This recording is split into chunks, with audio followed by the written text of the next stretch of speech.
going to the allopathic medical system for health and wellness is like going to the butcher to learn about veganism. Like, it was never on offer through that conventional system that you could have a meaningful experience of your symptoms as messengers, that anything that you're experiencing has any personal import for you. It's all bad genes, bad timing, just sort of random forces that are befalling you. That system never offered you an experience of even remission. Kelly Brogan is a holistic psychiatrist, an embodied woman, a best-selling author, and in this podcast, we talk about all things related to health, sexuality, and human thriving in general.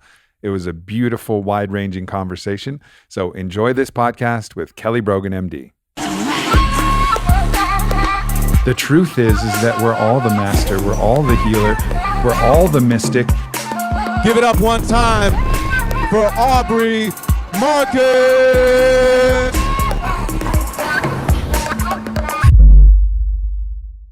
Kelly, it's good to have you here. It's great to be here. Yeah.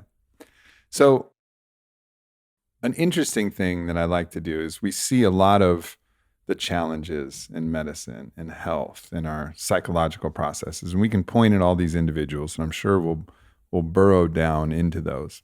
But if you had to gather up all of that information that you've accumulated and become aware of, and you're working with patients, your own personal journey, and say like, all right, what is the meta crisis of health that we're experiencing right now? Like, what is the ultimate meta crisis? What's that thing that's keeping us from seeing the truth in all of these different avenues? That's a beautiful question.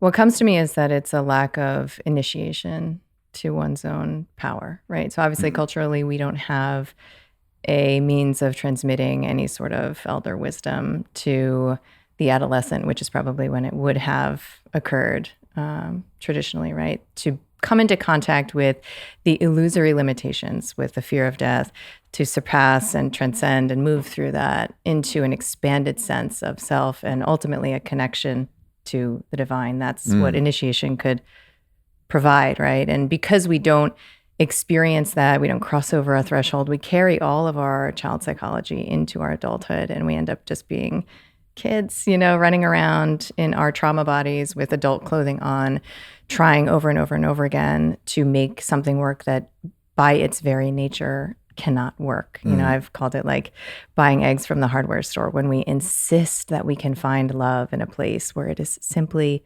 not available. That is one definition of suffering. So I think that as children, we are societally, familially, enculturated to come into great conflict and enduring conflict with our animal beingness and our human feelingness, if you will. And so we develop this like psychological infrastructure that says, what I am, my very nature is wrong. It's bad. I am fundamentally rejection worthy. I am fundamentally broken. And so the curation begins. And that curation ultimately results in our personality and our defensive structure. And at some point, what I initially observed in my practice was like in your 30s or 40s, but now I think it's maybe like creeping earlier. I don't know. Collectively, there is a recognition that the strategy to procure love and connection and approval, it's like not really working. And even the most basic sense of okayness is not available. And that's when the mask like starts to slip, and you have two options. You can tape it on tighter, and just keep on keeping on, or you can say yes to the initiation. And it tends to be rather self-led at this point, and ultimately is a process of coming into greater connection with that felt human experience, and with what it is to simply be, rather than constantly do and try to get that A+ on life that ultimately has failed to deliver the experience that we were hoping for. One of the things that I was talking to Matthias DeStefano, who's actually here in the house now, and we had a long conversation about the importance of remembering ourselves. Like if we think of our members, like our arms, our legs, and there's a remembering of who, what we actually are in its totality, not the reductionist sense that the medical biology books will show us, but a cohesive remembering where all of the pieces are attached: our energy body, our emotional body, our mental body, our physical body, our spiritual body. All of these things are inextricably woven, and to have a remembering of ourself then can help guide us to what we actually need, because we all need help.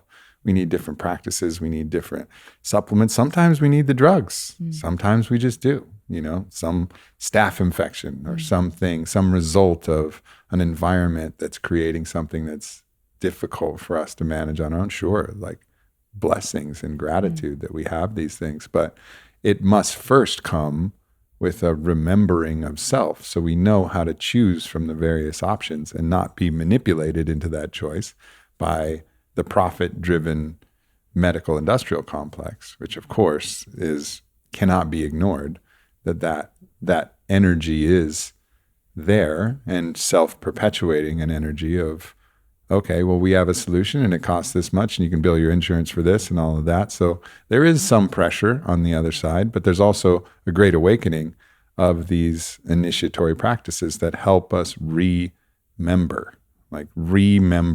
who we are. And that seems, I totally agree with you. That seems like step one, like let's remember. And then step two, let's look at all the solutions, because there's a lot of different options that you can start to choose from there. Yeah. There's a Greek word, I don't speak Greek, but the word is amnesia.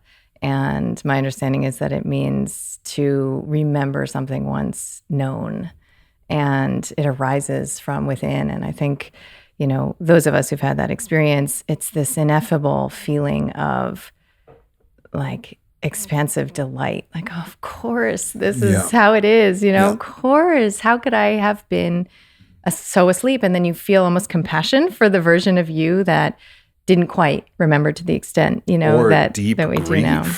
Yeah. I mean, in these moments of amnesia that I've experienced, it's both the exuberance of holy shit, this is good. And then looking back like, oh man, I lived a whole beautiful life without this knowledge. And if I would have just remembered this, everything would have been that much sweeter. Yeah. Every kiss would have been sweeter. Every time I made love would have been more rich and full of eros. Every experience of my life could have been more enlivened, and there's a grieving of that. And I think that's one of the reasons that keeps people from these experiences of transcendence, because you really have to look back and say like, all right, like it could have been a lot different, and that's okay. I accept. That's just a memory in the past. What about from now forward? But we get stuck in the self-judgment of, I should have done something different. It could have been a different way. And it's hard for people to just be like, okay, I didn't know. And now we go forward. And I think that if we can extrapolate this concept of choice as the ultimate human superpower that is ever present, and we can apply it even to those experiences of suffering, that's where I personally can get myself into controversial waters. And it is my belief system that we always have agency and that choice is always available to us. And that on some level, we actually want to be having the experiences of struggle and suffering that we are having. We semi-consciously, sometimes subconsciously choose them. Why? There's a great wisdom in this, right? It's not because we were stupid and asleep and just didn't know better and wanted to forestall having like this more extraordinary embodied experience. It could be because that is the wisdom of our very embodiment, that we are offered these patterned experiences of that little rumble of feeling, and we can take it to its completion, or we can suppress and stifle it again. Because I would argue that anytime we engage in addiction, and addiction can be broadly defined as anything that stabilizes, fulfills, or otherwise like meets a need, right? There doesn't need to be this pathological, negative veil over it. It can simply be something that works. Because I have found in my patients that their addictions, whether, conventional addictions, substances or otherwise, or work or, sex or otherwise, relating even to the pharmaceutical establishment through an addictive model, it works. It works until it doesn't. And so there is some sort of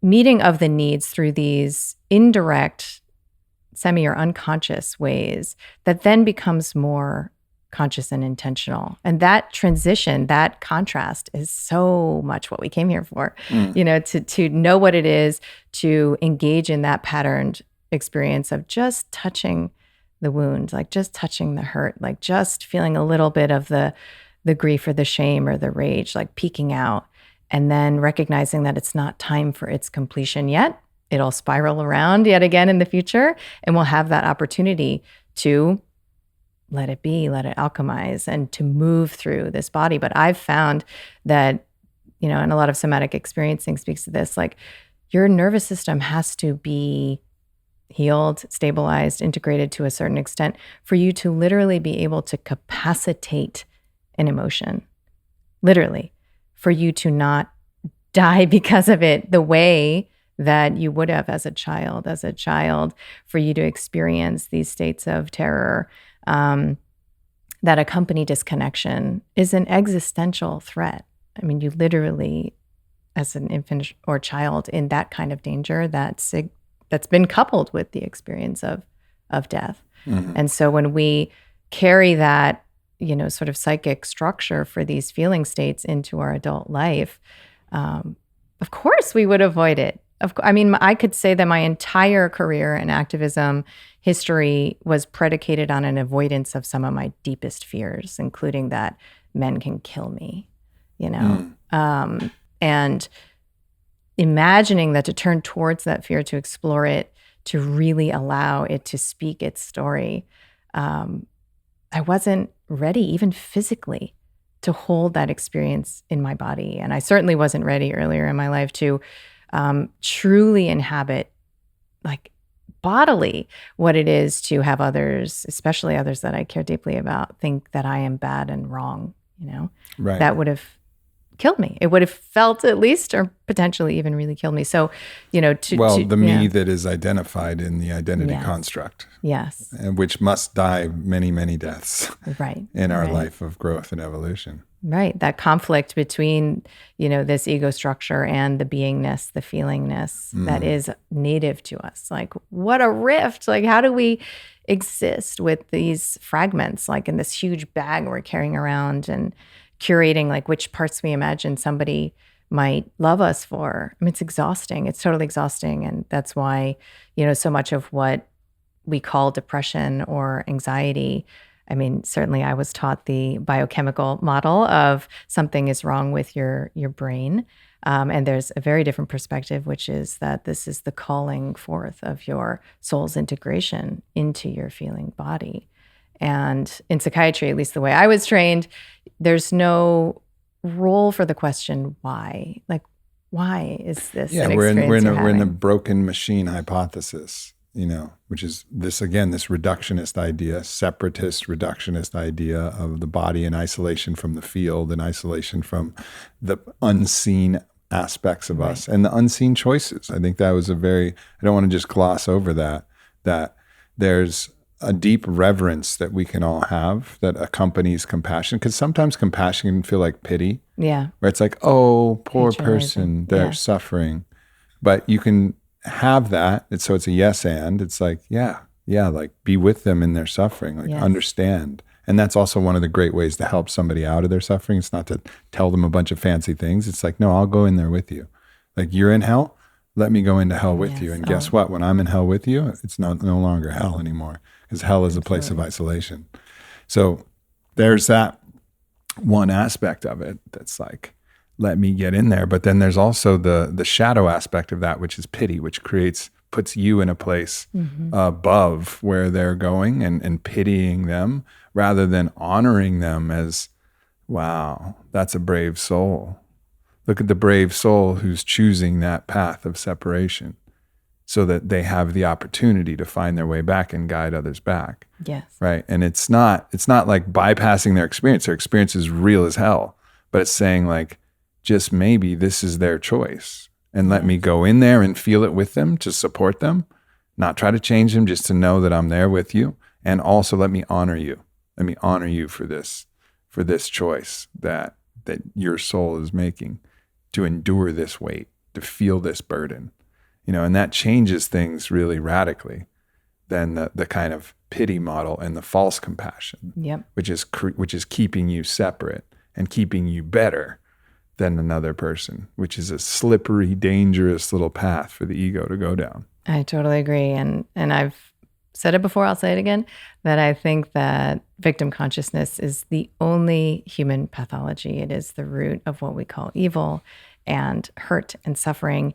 And often it is cloaked. It's hiding in these places that we wouldn't suspect it exists, right? So obviously, if you're in your victim consciousness, you're saying things like, poor me, why me, no fair, and you're fighting with reality as it's being presented to you, right? And there's a villain that you're oriented towards. There's some external source of power that is responsible for your suffering. A victim right? requires an oppressor. Exactly.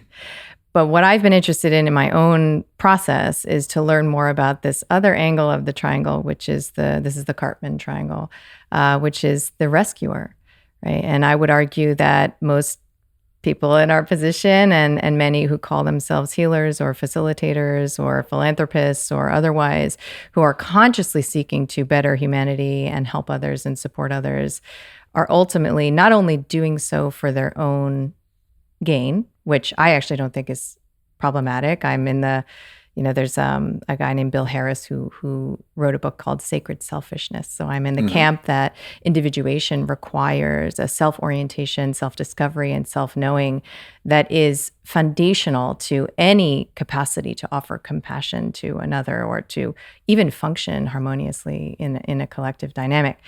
But not only is it fundamentally meeting my own needs, if I am helping another, so I better get acquainted with my own needs so that those are conscious, but that there is a subtle reification of exactly what you're describing, which is itself a disempowered model. It's the victim model, because I'm saying, I have to help you. You couldn't otherwise figure this out. Without me, you couldn't do this. And even though it appears like, I'm just opening my arms to your struggle, what if there was some third path, fifth path, there was some way that individual would have resolved the tension of the conflict within them without your meddling, almost like from an anthropological perspective, like, could you just watch and support and be co-present rather than intervening?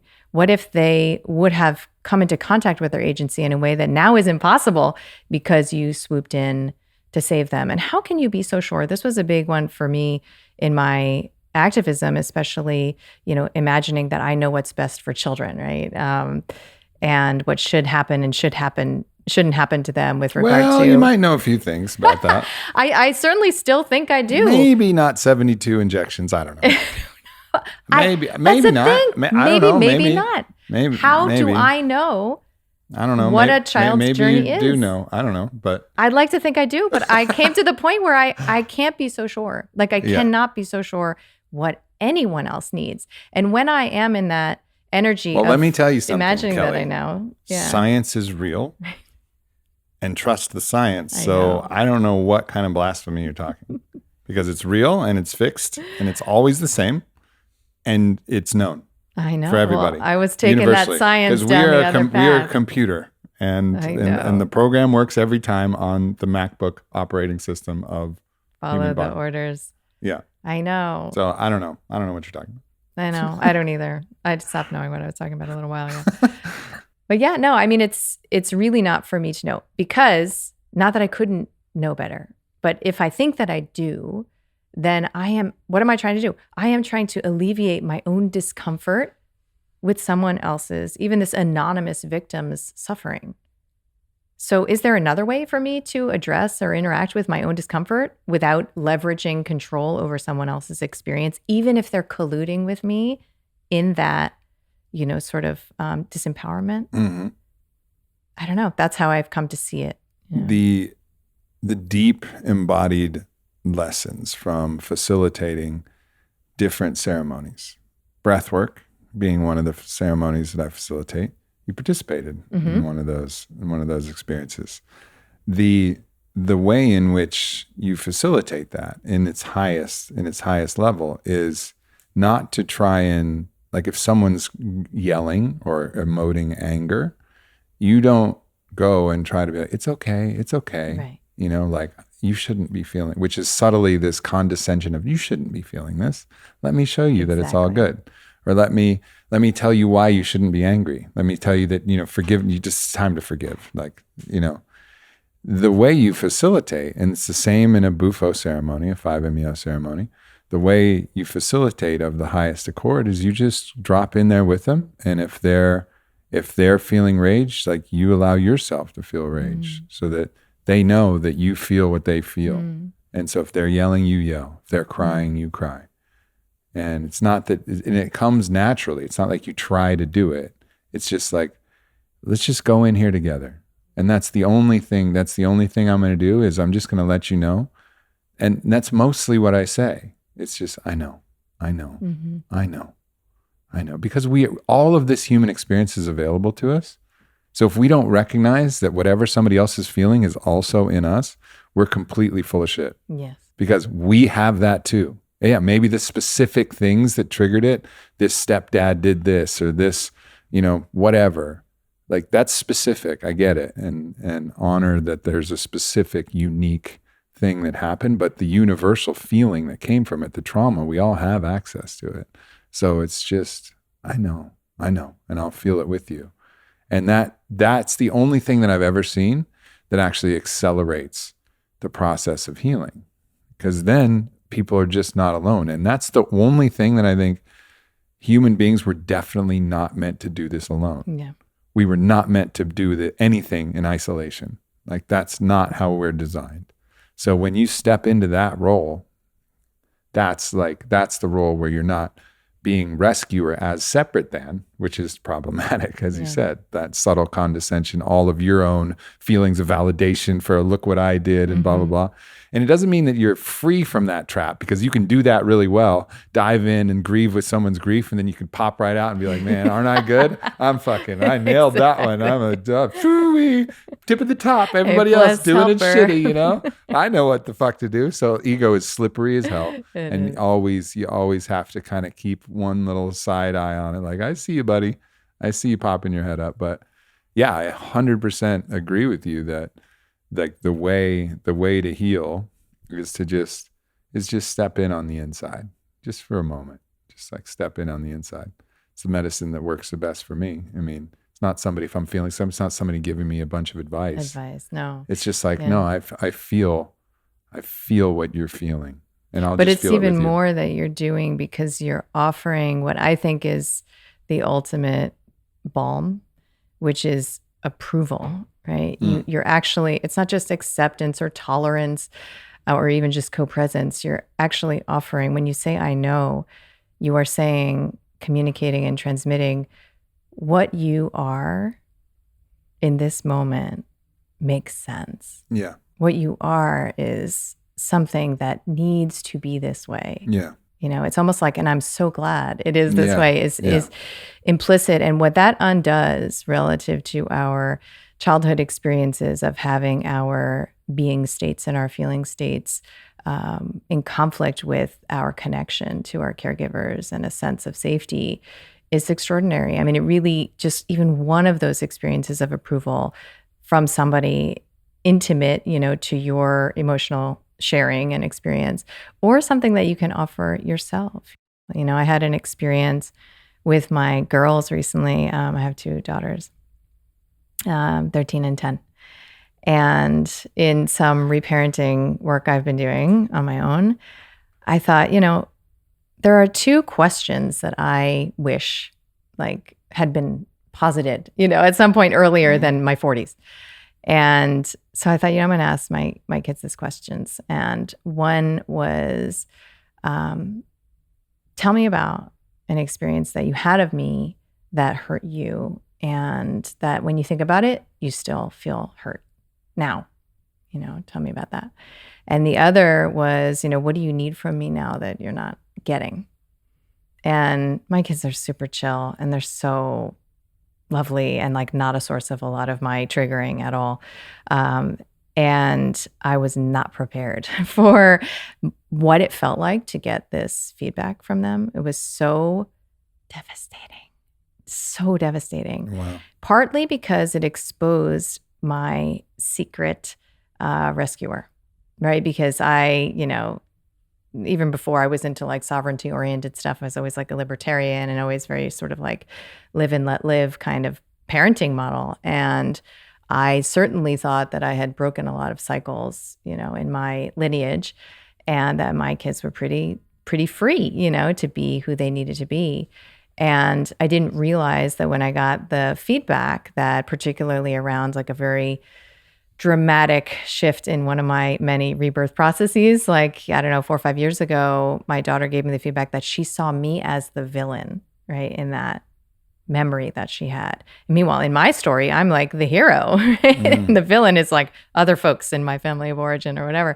And when she gave me that feedback, it smoked out my need for her to see me in a certain way in order for me to experience myself in a certain way.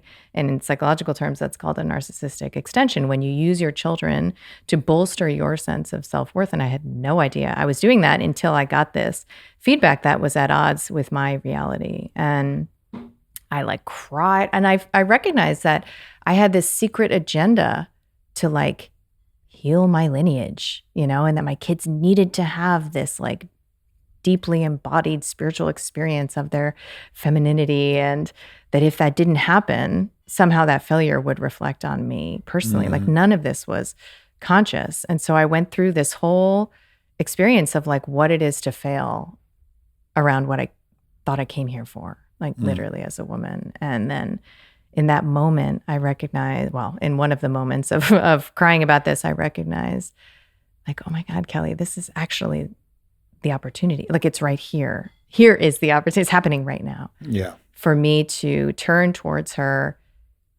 knowing that she has a totally different experience than mine, and to simply visit with her experience and approve of it.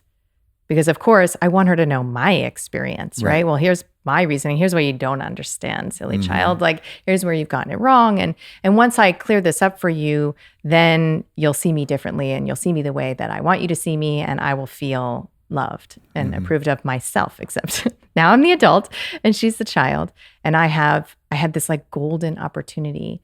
And because I recognized that and could offer myself that framework, I was able to sit there and like cross the bridge to her reality, which was fundamentally condemning, it felt like, of mine, and simply be with her. And if it's taken all of this inner work for me to feel ready, even on a nervous system level, to hold the feeling of that disapproval from somebody I care so deeply about in my body, like, no wonder this is not available to many of us, right? And no wonder we're perpetuating that experience of, what's referred to as an enmeshment trauma, like where we need to share a reality in order to feel safe, because that's how it was as kids, And I know I have the program, especially with men, like that. If I can get you to see, if you don't like what I did or who I am or whatever, or you're disapproving or disappointed, if I can get you to understand, then I'll get what I want, which is your approval, your love, your connection, or whatever.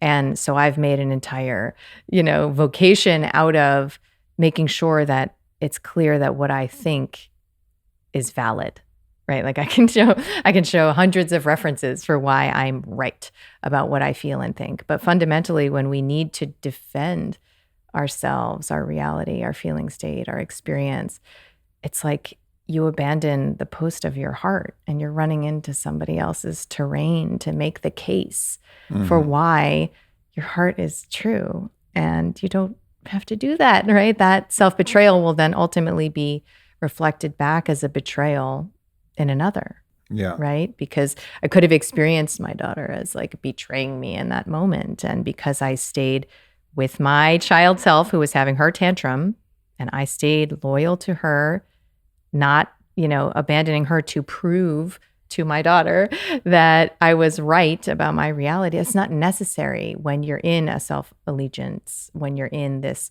commitment to stay with your own experience and not needing to recruit validation and approval from the outside. Then we paradoxically can offer approval to others, Right. which is itself like, it ends right there, when I can say to you like, wow, it really genuinely makes sense, that you would feel that way. It is something of a paradox in that we must be able to be fully self-sovereign. Yes. And we can never be also. Like we will always be influenced, and we will always have some level of enmeshment with other people. And it's important. It's a part of our development to actually have an alternate perspective that we can offer. Now, hopefully, we find people around us who are aware that they have just a perspective, and then that perspective isn't necessarily the truth. And this is like, I recently did a practice called circling, which you might be familiar with. I don't know if you are or not, but the beauty of it is it's an interpersonal communication technique. And the idea is to name that everything that you are experiencing of another person is either your feeling or it's your imagination about what that thing is. So it takes radical ownership of your experience, which then lowers everybody else's defenses. Because if you even say something like, what I'm sensing or what I'm seeing in you, you're saying like, you're telling somebody that. About their inner world. Yeah. But so in the language is very specific in the circling, which is what I'm imagining is, what I'm imagining is, what I feel is, my feeling, not what I feel about you, but what I feel in my body is, or what I notice. I noticed your hands doing this.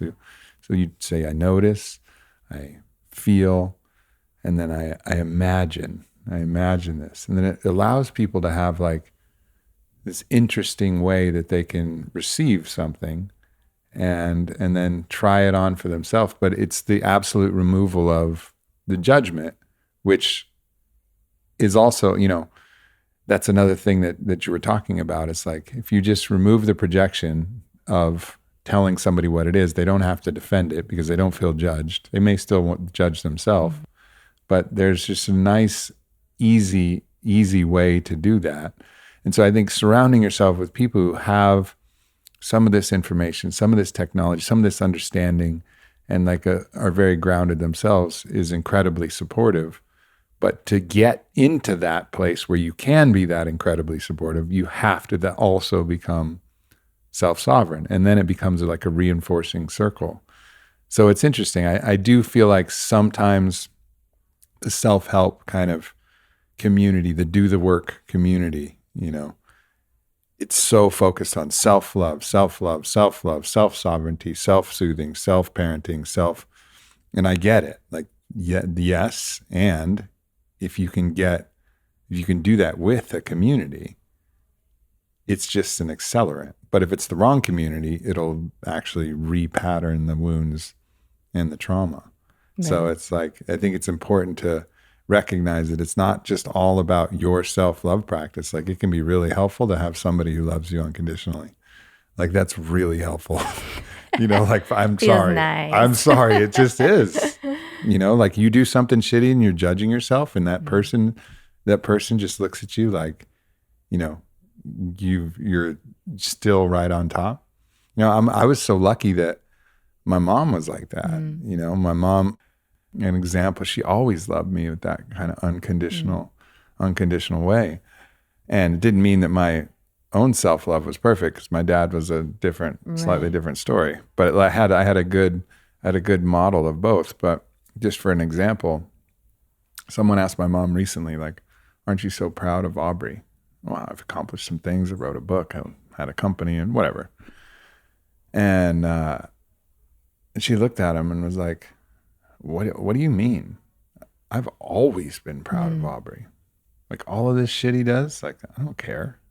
Like, I'm proud of Aubrey because he's Aubrey, you know, and like that love, super helpful. And so I can always go back to my mom to help with that. And I've also had to do tons of the self work to get my own self-love practice and my own self-talk in a way. I mean, I'll spend in different meditations and ceremonies and journeys, I'll spend 5 whole minutes just telling myself authentically, not like a mantra that I'm like zoned out, but like, you're doing good, Aubrey.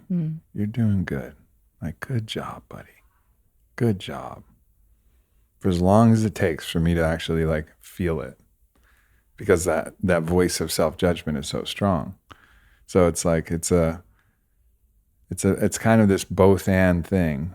We're like, we got to handle our own shit, take responsibility for that. And then ideally surround ourselves with a community that can help support that too. Right. I agree that relationally, we have the opportunity to accelerate the process of like personal integration and self-discovery that it's not available in, you know, a silo. Mm-hmm. And I would say that, you know, I always say like enter through the upset, right? So you look at your resentments, you look at your disappointments, you look at the ways that somebody, you know, kind of like rubs you wrong. And there you have like your perfect spiritual practice to reclaim that disavowed and projected part, right? So when you are in that kind of like self-soothing, connecting to that part of you that innocently experiences your own goodness and rightness and like inherent value, there is this other part, you know, call it your inner critic or whatever, saboteur, whatever you want to call it, that is just as much a part of you, just as valid, like just as deeply intrinsic a component of your heart as that more pure field of emotional, like, you know, innocence. And that relationship to the inner critic, I think, is one of the most important aspects of shadow work. It's to understand that, you know, parental introject, so that voice that got sort of like became a part of us for our own survival, so that we could anticipate disappointment that others might experience, so that we could anticipate rejection, so that we could be prepared emotionally to mitigate like this flood of negative feelings that could come if somebody doesn't like who we are or disapproves of how we have chosen to behave. You know, to develop a relationship to that part, like literally dialogue, conversation, intimacy with that part. And what is that part what's its role? Like, what is it trying to protect you from experiencing? Who's beneath that part? How do the other parts feel about that part is very possible when you're in relationship, friendship, in community, dealing with your family of origin, because you get to see all of the ways that you need somebody else to be wrong and you need to be right in order for your feelings to be valid. But that's not true. And that's why the most difficult practice I've been engaging in is, how can I exercise my power of choice such that I do not need someone else to be bad or wrong in order for that not to work for me? It's very difficult for me because, again, I have like this litigator inside me that's like, well, here's all the reasons, why you're wrong. You need to understand that you're wrong, and why I'm leaving. You need to know that too. And, why this isn't working for me. And all of the reasons are, again, like that self-invalidating practice where it can simply be the case to opt out of the victim triangle by saying like, this doesn't work for me. It's my favorite phrase because there's no further discussion. There's no further justification. There's just an acknowledgement that the resonance that would feel harmonious, that would nurture, that would fulfill is not present. And that doesn't make one of us wrong. This podcast, like every other one, whether I mention it or not, is brought to you by Onnit Alpha Brain Black Label. Now, it's brought to you by Onnit Alpha Brain Black Label, one, because this was the company that I helped create, and a formula which I worked with some of the top experts in the world to build, which has become the flagship nootropic all across the country and many parts of the world. But it's also brought to you by it because I take it every single time I do a podcast. I don't miss a podcast without taking Black Label. Now, it used to be Alpha Brain back in the day, but since Black Label came on the market, it just provides this crystalline focus where I'm able to drop in, really connect with the guests, have access to information, stories, words. It creates this kind of flow state. And whether I'm writing or podcasting or reading, taking notes, whatever I'm doing, Alpha Brain Black Label is my ride or die homie. So click the link on the screen if you're interested in checking it out, or go to onnit.com/Aubrey for 10% off Alpha Brain Black Label and all other Onnit supplements and products.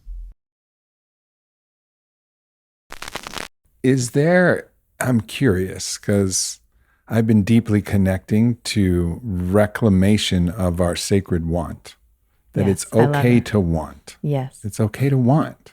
It's going to happen whether you like it or not. Right. But we try to pretend like we're just agnostic to our wants, Yes. and there's an accord of the universe and we're just in the accord. And I catch myself doing this all the time as well.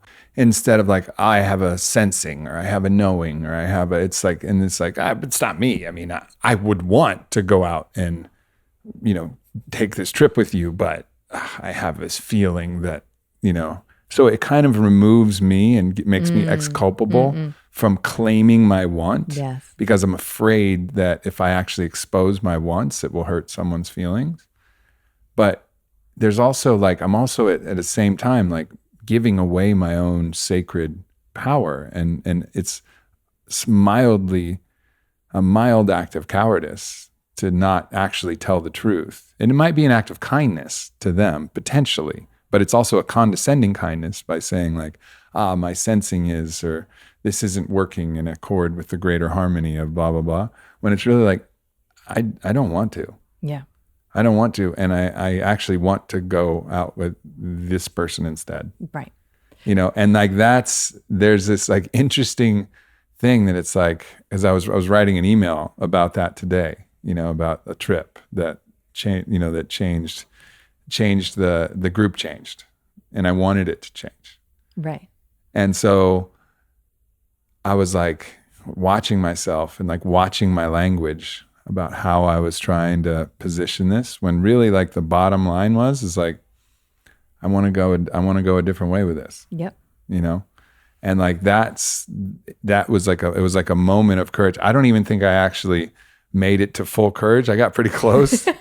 But I think there's a beauty for that. And if we all started doing that and then not get so sensitive about it or not make a bunch of reasons why or whatever, just it's not what I want right now, or it is what I want. This is what I want.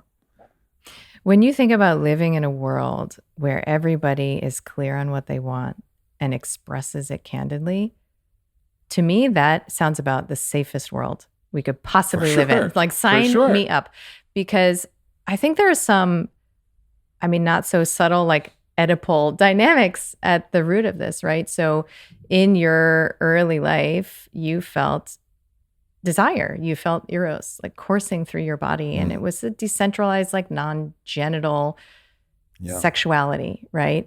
And if you subscribe, I was trained in a very Freudian program and later fell in love with Jungian psychology. But in this model, I do think there's something that's very essential to consider, right? Which is that you felt this desire, this eros, this animation of your body as a child.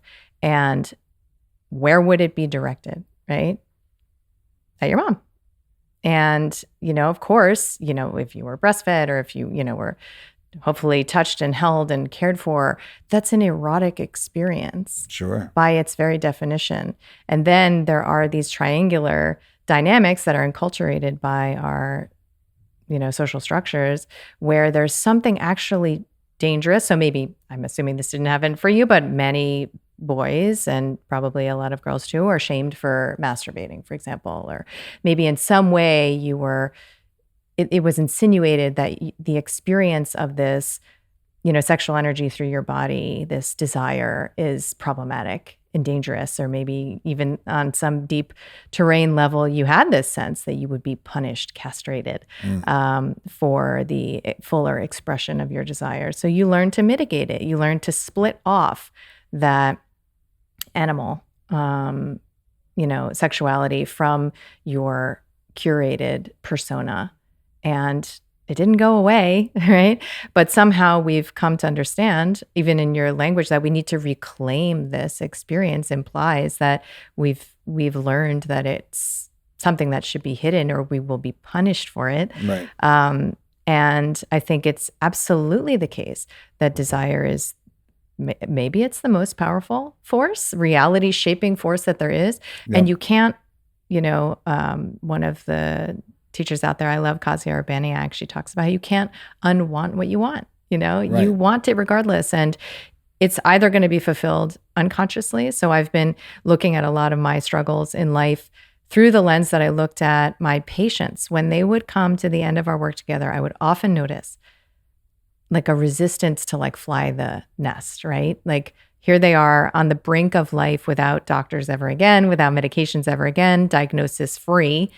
And I would feel this like, almost like fomenting of challenges, or sort of like an attachment to the model of that dyad with me. And they're like, wait a minute, I thought you wanted this. And somehow I was able to see, well, actually there's a lot that we get out of our struggles. And maybe even you could take it as far as to say that we want the experiences that we have, regardless of how they look, right? So that's an unconscious fulfillment of the dynamics that are familiar, or maybe even eroticized. Robert Masters uses the term eroticized wound to talk about the ways in which we kind of like fetishize that experience of our own punishment in ways, like I've come to see in my life rather inconveniently to own this has been uncomfortable, but how there's something I really like get out of experiencing myself as like this bad girl who did something wrong, who now needs to be punished,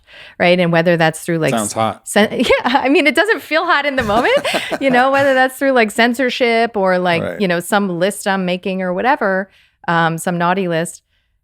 There is.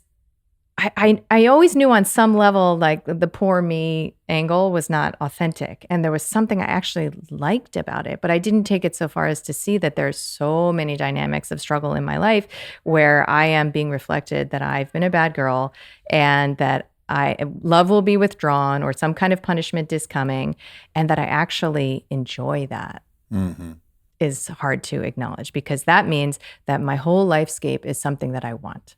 I want all of it to be exactly as it is. And desire is the driving force. So I either consciously create with owning what it is that I want and recognizing the difficult choices I have to make around, the reality that I cannot get what I want in a given relationship or in a given dynamic, and there's that rupture that often leads us to the brink of this initiation process. I've found that the signature of that process tends to be a willingness to lose something that you thought you might otherwise die without. Mm-hmm. And in my experience, that's been including like New York City, like leaving New York City was that for me. Like it's an element or aspect of your identity that you imagine will lay you bare, for the animals to come devour or whatever. And instead what happens is you expand into this experience of your selfhood and associated self-concept that wouldn't have been available if you were just trying to arrange all the furniture on the deck of the Titanic. Right. Yeah. I try to be mindful of the language that we use as well, because oftentimes we'll say, "Oh, I have to do this. I have to go to work." No, you don't have to go to work. Don't. You want to go to work. Like, "Oh, I have to do this thing." No, you don't. No, you don't. You don't have to. You want to. No matter what it is. I agree. Like, you want to. And like when we start to own that, then all right, there's other. Now, the only caveat to that is there are other people who want things, who are real people, and may impinge upon what you want, right? Like you can't want somebody else and have that want, like some shit will happen to you that maybe you don't want, and that's just life. You know, a fucking tree could fall and smash your car like one of those Allstate commercials or something, you know, mayhem, right? Some shit can happen. Got it. And doesn't mean that you wanted that, you know, just because it happens.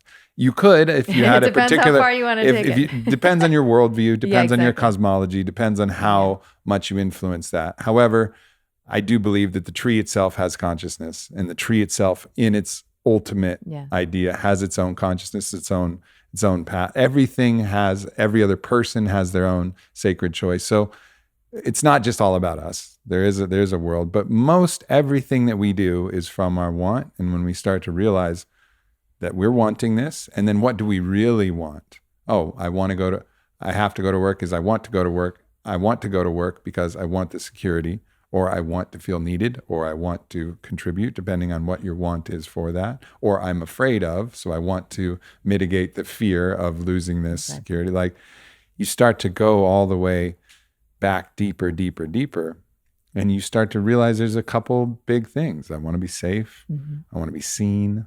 I want to be loved. You know, I want to, like, it really gets simple. I want to be needed, which goes to purpose. I want to matter. You know, I want to contribute in a way that matters. So you start to reduce and like, all right, we're all having the same soup of wants, but we've just separated ourselves from it and created a loop, a web of obligation and this kind of like exculpability, which is really the denial of our power, that superpower that you mentioned, which is choice. I'm choosing this because I want it. And then, like, if we can get back to that, there's a lot of latent power that we have to access. And loss, I don't know, maybe that's my biased experience and perspective, is that there is like a sacrifice in the truest sense of the word that marks the threshold of initiation to that power, right? Because you don't have a choice when you don't know that you have a choice. Mm-hmm. But the moment that you do, there is an invocation of courage that is required. And the courage is simply the willingness to walk into that abyss of what you imagine is a kind of loss and associated grief and pain and fear that feels immolating, that feels like it would destroy you into, like, you know, a billion bits.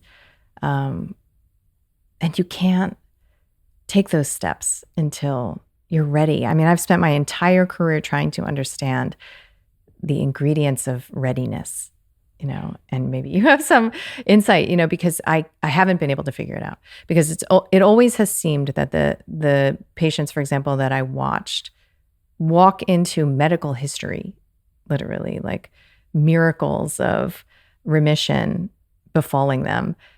What made them ready the moment they were ready? And then if I had knocked on their door a month before and said, hey, I think you could maybe, I don't know, come off of 5 meds you've been on for 25 years and never be a psych patient again, nothing would have happened. Nothing would have alchemized. But there was some ingredient that arose from within them that created the conditions that crucible just came into form. And let's try this on. Yeah. Let's try this on and see how we like it as a potential answer to that. Yeah.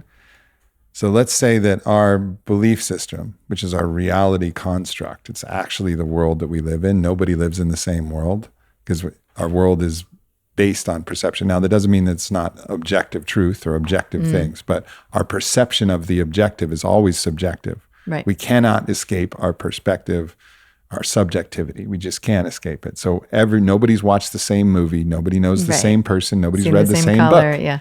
It's all colored by our perspective, right? So in this world that we've built, that world, like all things, is part of our identity.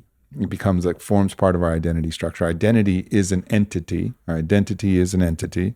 And that entity wants to survive. Mm-hmm. And it wants to survive. The world that it's in is part of its survival. So it has an immune system that defends against and protects against beliefs that could destroy the entity of your identity, which is your world.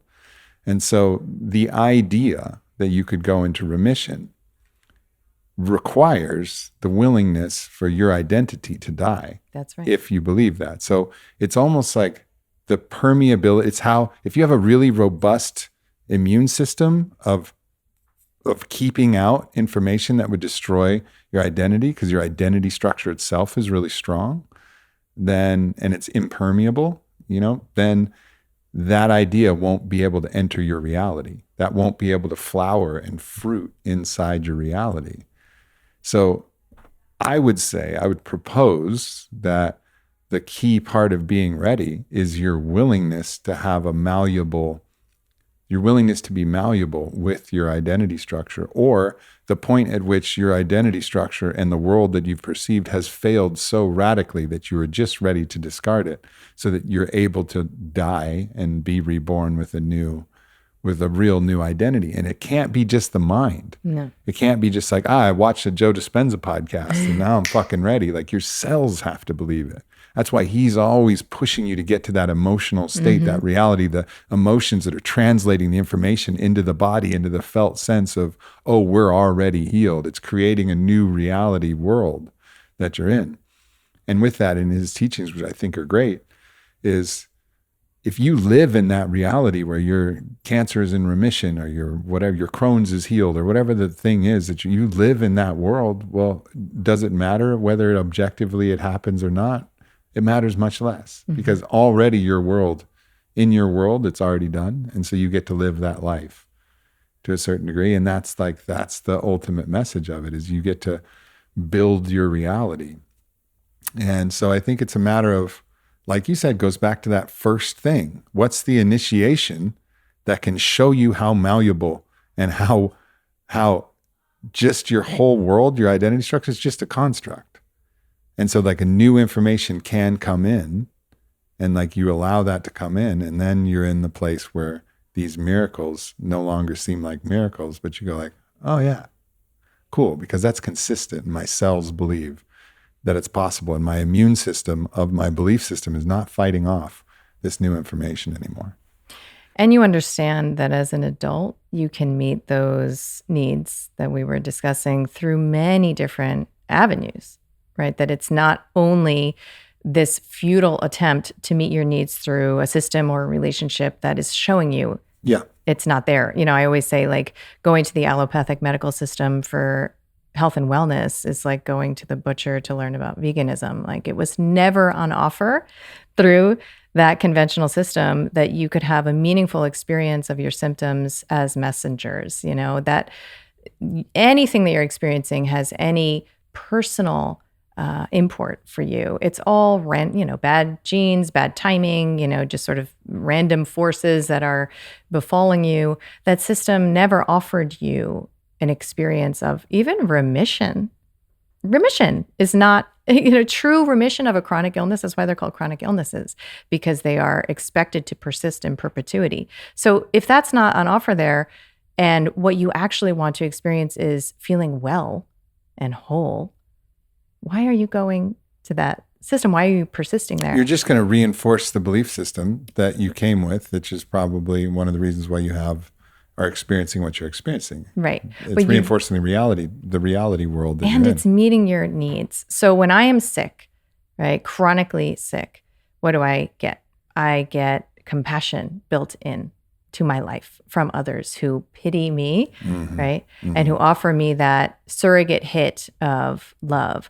I get to say no without having to actually learn to assert my boundaries and express my desires in this clear and direct way, because of course I'm limited by my illness. I can't do that. I get to say no all the time.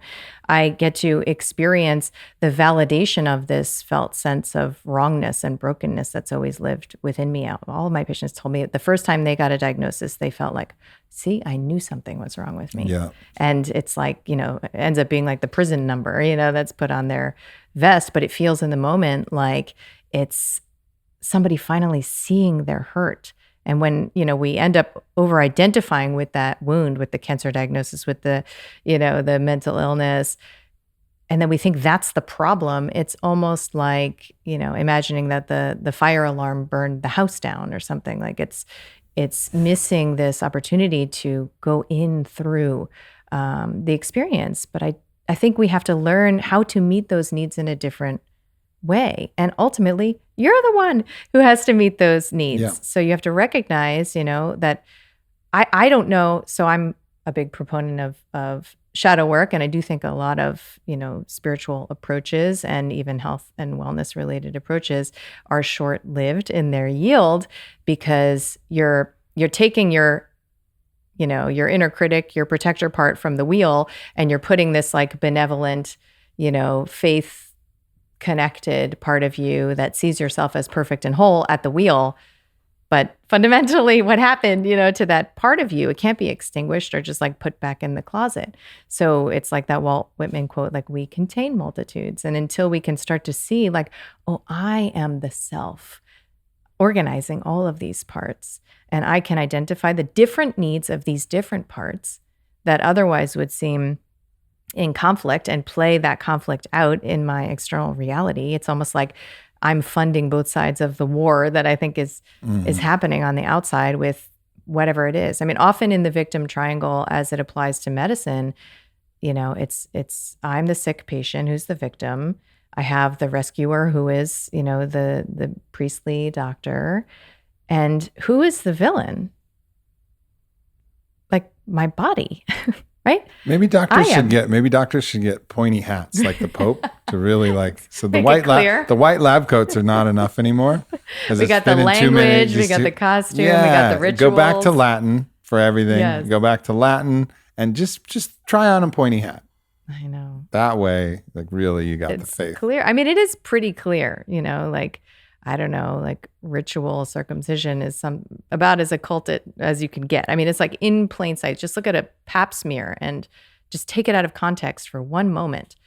Look at that image, like what is going on there, especially as, I was raised, almost all of the OBGYNs I was trained by were men, for example. And these are, I believe, as, somebody who was trained in the cult myself, that we go in with the best rescuer intentions. And I actually think I became a doctor, and maybe specifically a psychiatrist, because I had that little tolerance for human suffering. Like literally that little tolerance for it. I worked a suicide hotline in college and was like up close with, I was at MIT, and there were a lot of completed suicides there for various cultural reasons. And I was up close and personal with what that level of despair, what that kind of swan song of pain could possibly feel like to another person, a bystander. And I could not tolerate it. Literally in my body, I couldn't hold the feeling. And so, of course, there's this ready-made infrastructure called psychiatry. And I just needed to get those people into that building, and then there's no more bad feeling inside me. And so this is great. And they say there's no more bad feeling inside them. And so what's the problem, right? And of course, I didn't learn about the problem for many, many years until I started to see the limitations of the system actually through my own health experience, which is often how that rupture of idealization tends to happen, is from our own experience as clinicians. But, we go in with good intentions and we're indoctrinated unknowingly. I mean, if you join a cult, typically it's elective to some extent. You know that you're joining into a field of belief and certain customs and associated rituals, and there's exclusivity and there's punishment for leaving and all these things. But in this hidden in plain sight, sort of inverted world we're living in, we don't know consciously what we're doing. However, we wouldn't be attracted to that. I wouldn't have been attracted to that cult if I didn't hold already the belief system, which is victim consciousness. I already held that field of belief. And so, of course, it made sense, that I would enter and resonate. The pathologization, what the fuck is, how do you say that word? Now you're making me wonder. Is it pathologization? Is that a word? Pathologizing? Pathologization. That's definitely not a word. It's not a word? I don't know. It sounds weird. Should be a word. It's hard to say, though. When one pathologizes, how about that? The pathologization of everything. This is part of our paradigm. The pathologization of everything. Yeah. Everything. And you mentioned something that it's interesting. Like, we've pathologized our sexual urges often, and like sex addiction comes up.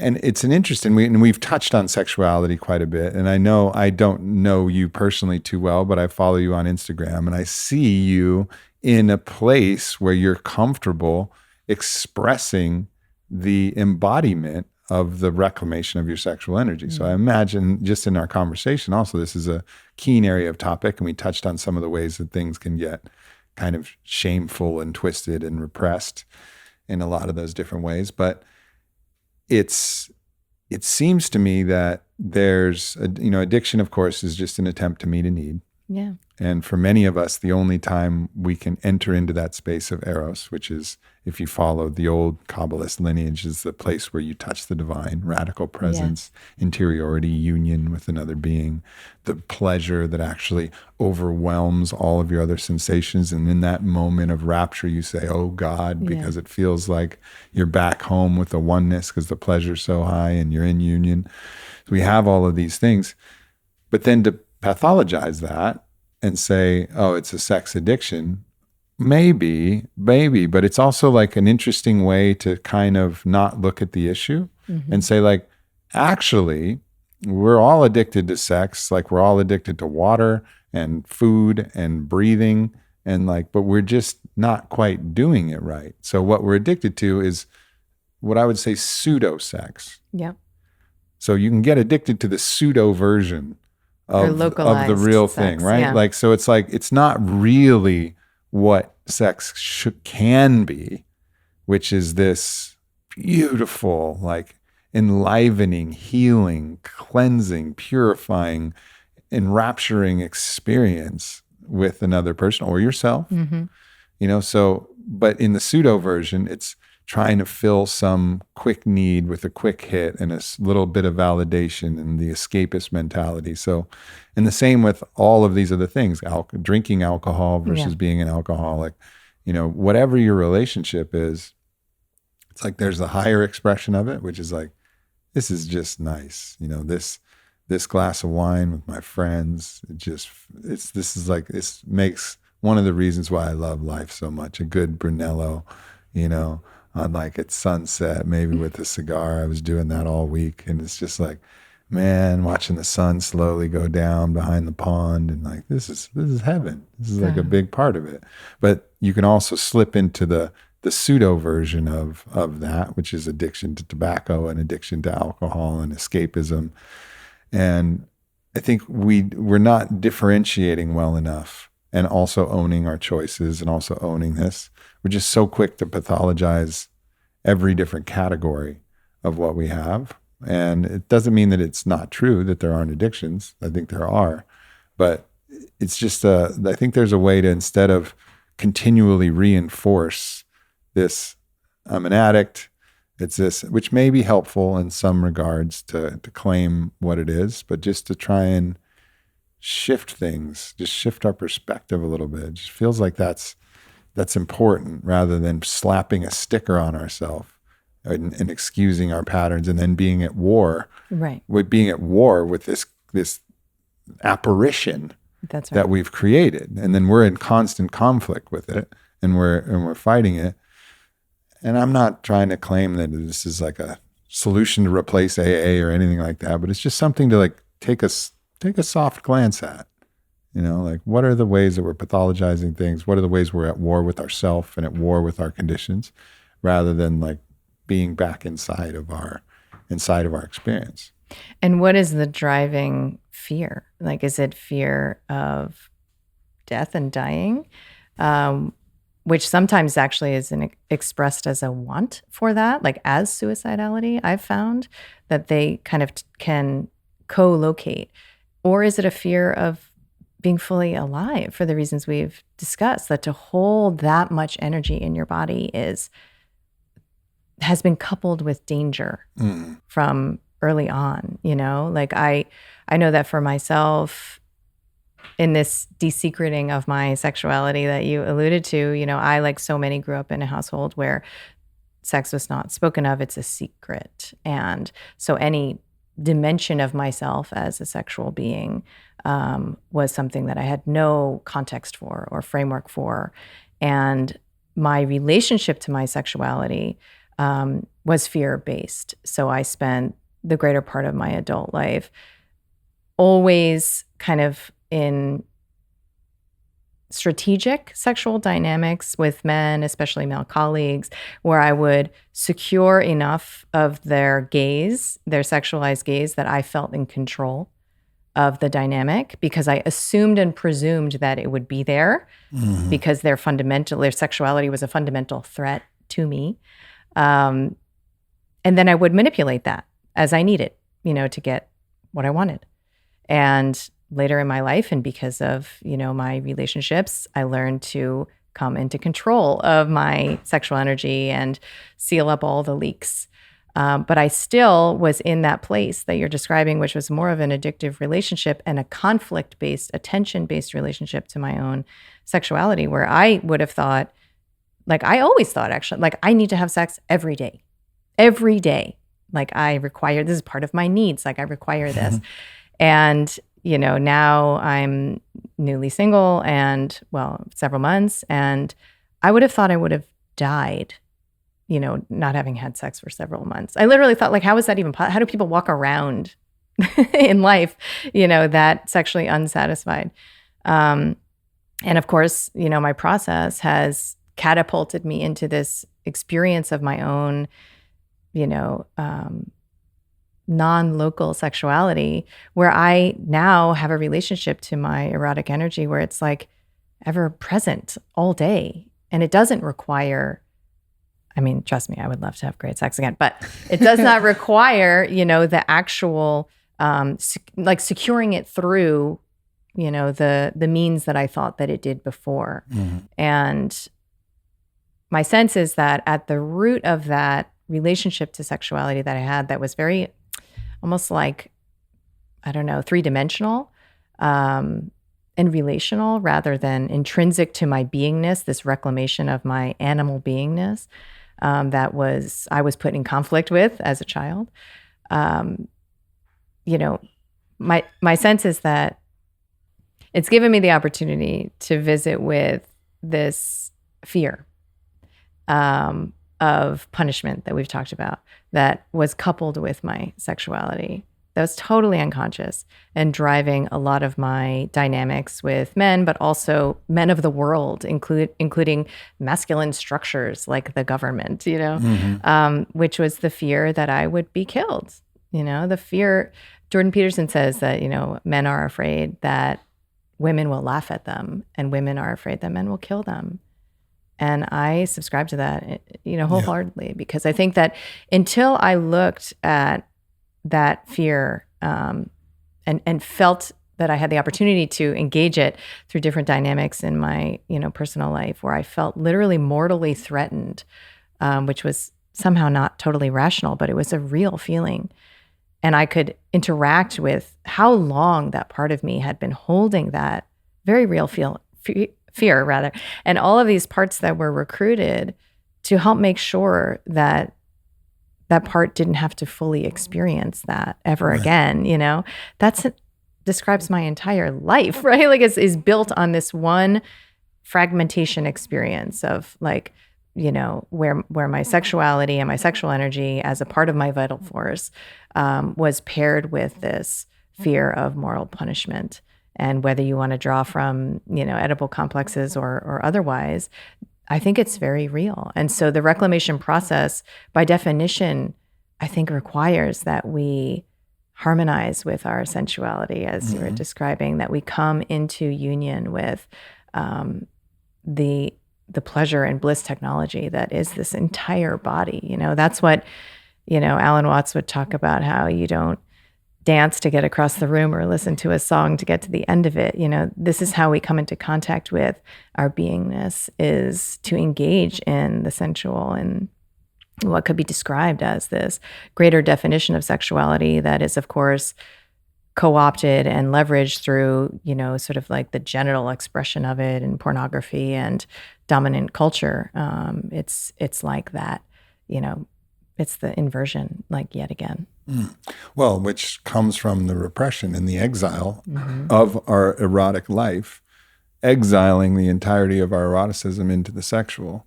and then making that shameful, so it becomes transgressive sexuality, that because of the shame that's there, we know that it's wrong, so we crave that thing that's wrong. And so it creates this whole pathology that's not, I don't want to pathologize the pathology, but it becomes this aspect where we've exiled the entire erotic life into this one condensation. And then so for someone, which I'm curious about, someone like yourself, and my wife experiences the same thing. You know, she's doing a visual album, which is a celebration of the liberation of the feminine sexuality, a reclamation that this is mine and I claim it for me, right? The generally applauded, but also targeted, and her posts have been removed, and like people have come after her for that expression.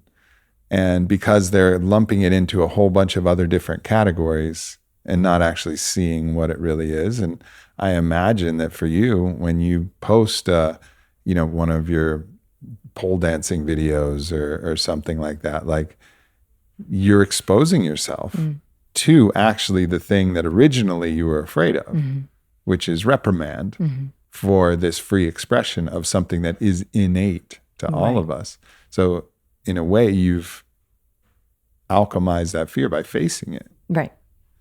Right. And somebody made a joke, that because I've just started, I'm an amateur, so there's not, compared to Vailana's artistry, there's, I don't know if it's in the same world, but nonetheless, somebody made the joke like that my pole dancing videos are like far more threatening to, the agenda and the establishment than my anti-pharmaceutical activism. And, you could think, oh, that makes no sense.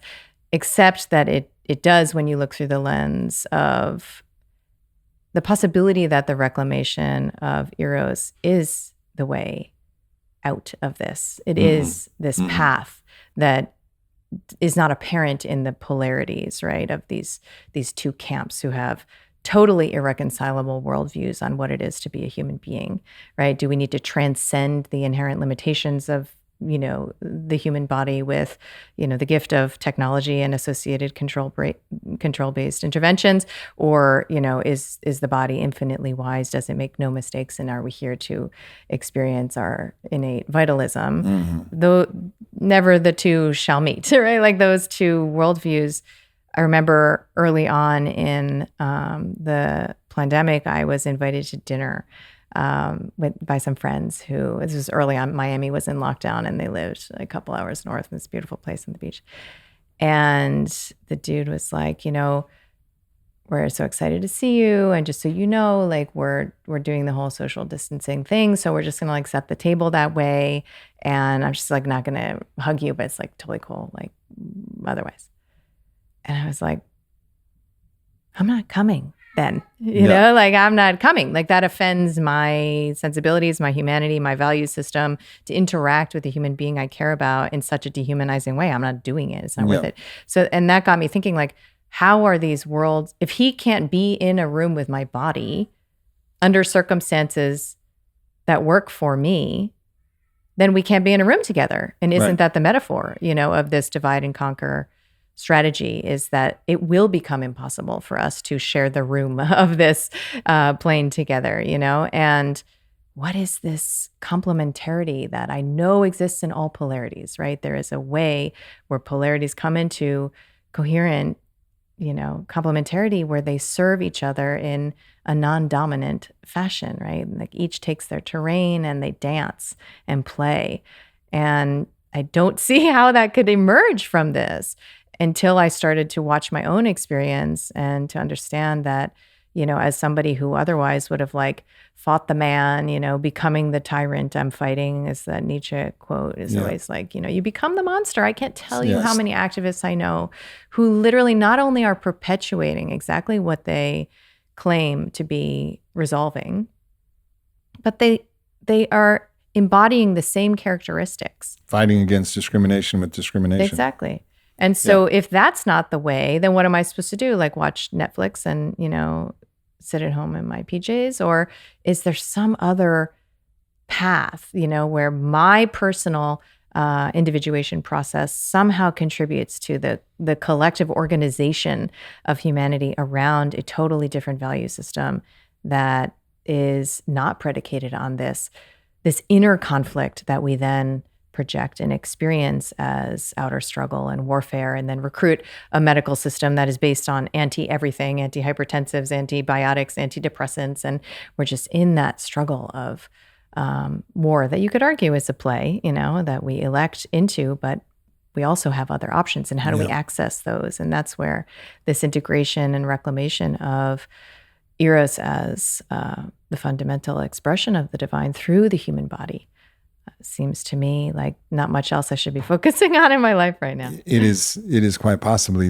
the core knot, at the central knot where so many things are tangled. Yeah. And as I've started to see how that flow of life force has been denied and repressed and sequestered and exiled in all of these different ways, and even see amongst friends and different people where I can see how that flow is blocked in a certain area. And then I see the ways that they're going about seeking either eros, genuine, or pseudo eros, which is the quick hit of some drug or some thing that's giving you some feeling that's approximating eros, but it isn't it, because it'll never satiate you, and it always leaves you more empty and craving more. And that's the big difference between both of them. But if we can actually get back to that inner state of vitality, which again is not exiled to the sexual, it has to be broadened in that entire horizon. I think I really do agree with you. This could be the place where we have to focus our attention. This is the most upstream contraction, and it is woven into our sexuality. So this reclamation of our sexuality, not just in sex positive, everybody have sex. It's like sex, as Mark Gaffney says, sex erotic, which is this is a way to model the erotic, and let's use this to learn about how to live an erotic life and model it and experience it, but just model the way that we live by what we learn through this amazing gift that we all have, which is our sexual expression. And so, it's the system itself, and the immune system of that system is going to attack those who are actually touching that thing, which crumbles so many of the buildings that have been built on a different belief system, different establishments and complexes. I mean, you can look at the biography of Hitler and see where his constriction and repression of eros, created the monster in many ways. And no one knows for sure, but you can imagine that some loving girlfriend at some time who the right concubine, or a love temple like they used to have in ancient civilizations, where you could go, and even if you had whatever strange genital condition that he had, I'm not quite up on that, but whatever, went hooked to the right or did something weird and was not very big, I don't know, that's the rumor that's around there. But ultimately, that thing and that shame and then he had to come out with his desire for power, which is pseudo eros in that way, and control and that influence, and it created all of these things. And we have our own inner little tyrant that can develop from the repression of what is this natural flow of energy, that coiling serpent that's trying to emerge and experience and taste life in all of its magnificence. If we can get back to that, I think that's incredibly powerful. I mean, I'm thinking of a friend right now who's deeply wise, incredibly, incredibly wise, and I really look up to him. And he's made intense efforts to do all of the different healing modalities that are available, from ozonation of his blood to fasting to psychedelic medicine interventions to all of these things. But fundamentally, his ability to access eros, through the physical body in particular, I think intellectually, he's able to access it through deep conversation and contemplation. There's many ways, many faces of this, but his ability to feel it physically is, in my just whatever casual observation might be the thing, which is why all of these other great treatments that are always helpful, all the IVs and all that, it's all good, but it's not quite getting to the root, which is this feeling of making love to the world, which can heal it all. And there's, at least in my experience, this surprising step in the reclamation process that seems to be required, which is a willingness to really hold that experience of yourself as bad and wrong, because of how it's been coupled with sexuality, that it's like almost like you can't get one without the other until you realize that you have, as you said, that inner sadist, that inner tyrant. And for me, it's been, right, because I told you what I'm working on, which is to recognize when I choose to let something go, that I don't need anything. I don't need the system, the person to be bad and wrong for me to simply make the choice to take my energy elsewhere, right? That is my, like, I want to be spiritually sovereign impulse, right? And fundamentally, that part of me can't own that I actually want to punish those people for hurting me, or that I actually want horrible things to happen to them, and the schadenfreude and all the rest of it, right? And there is this part of me, like I call it like the wicked part of me, that is like my inner dom, right? Like it's my inner like predator, and she wants to laugh at men and shame them and tell them what silly boys they are. And, she wants to like impose her aggressive impulse, which again, through that Jordan Peterson model, is to laugh. It's the Kali, right? It is like, to behead, but emotionally, psychically, even spiritually, as the counterbalance to the fact that like you could put your hands around my neck and I'll be done in, a minute.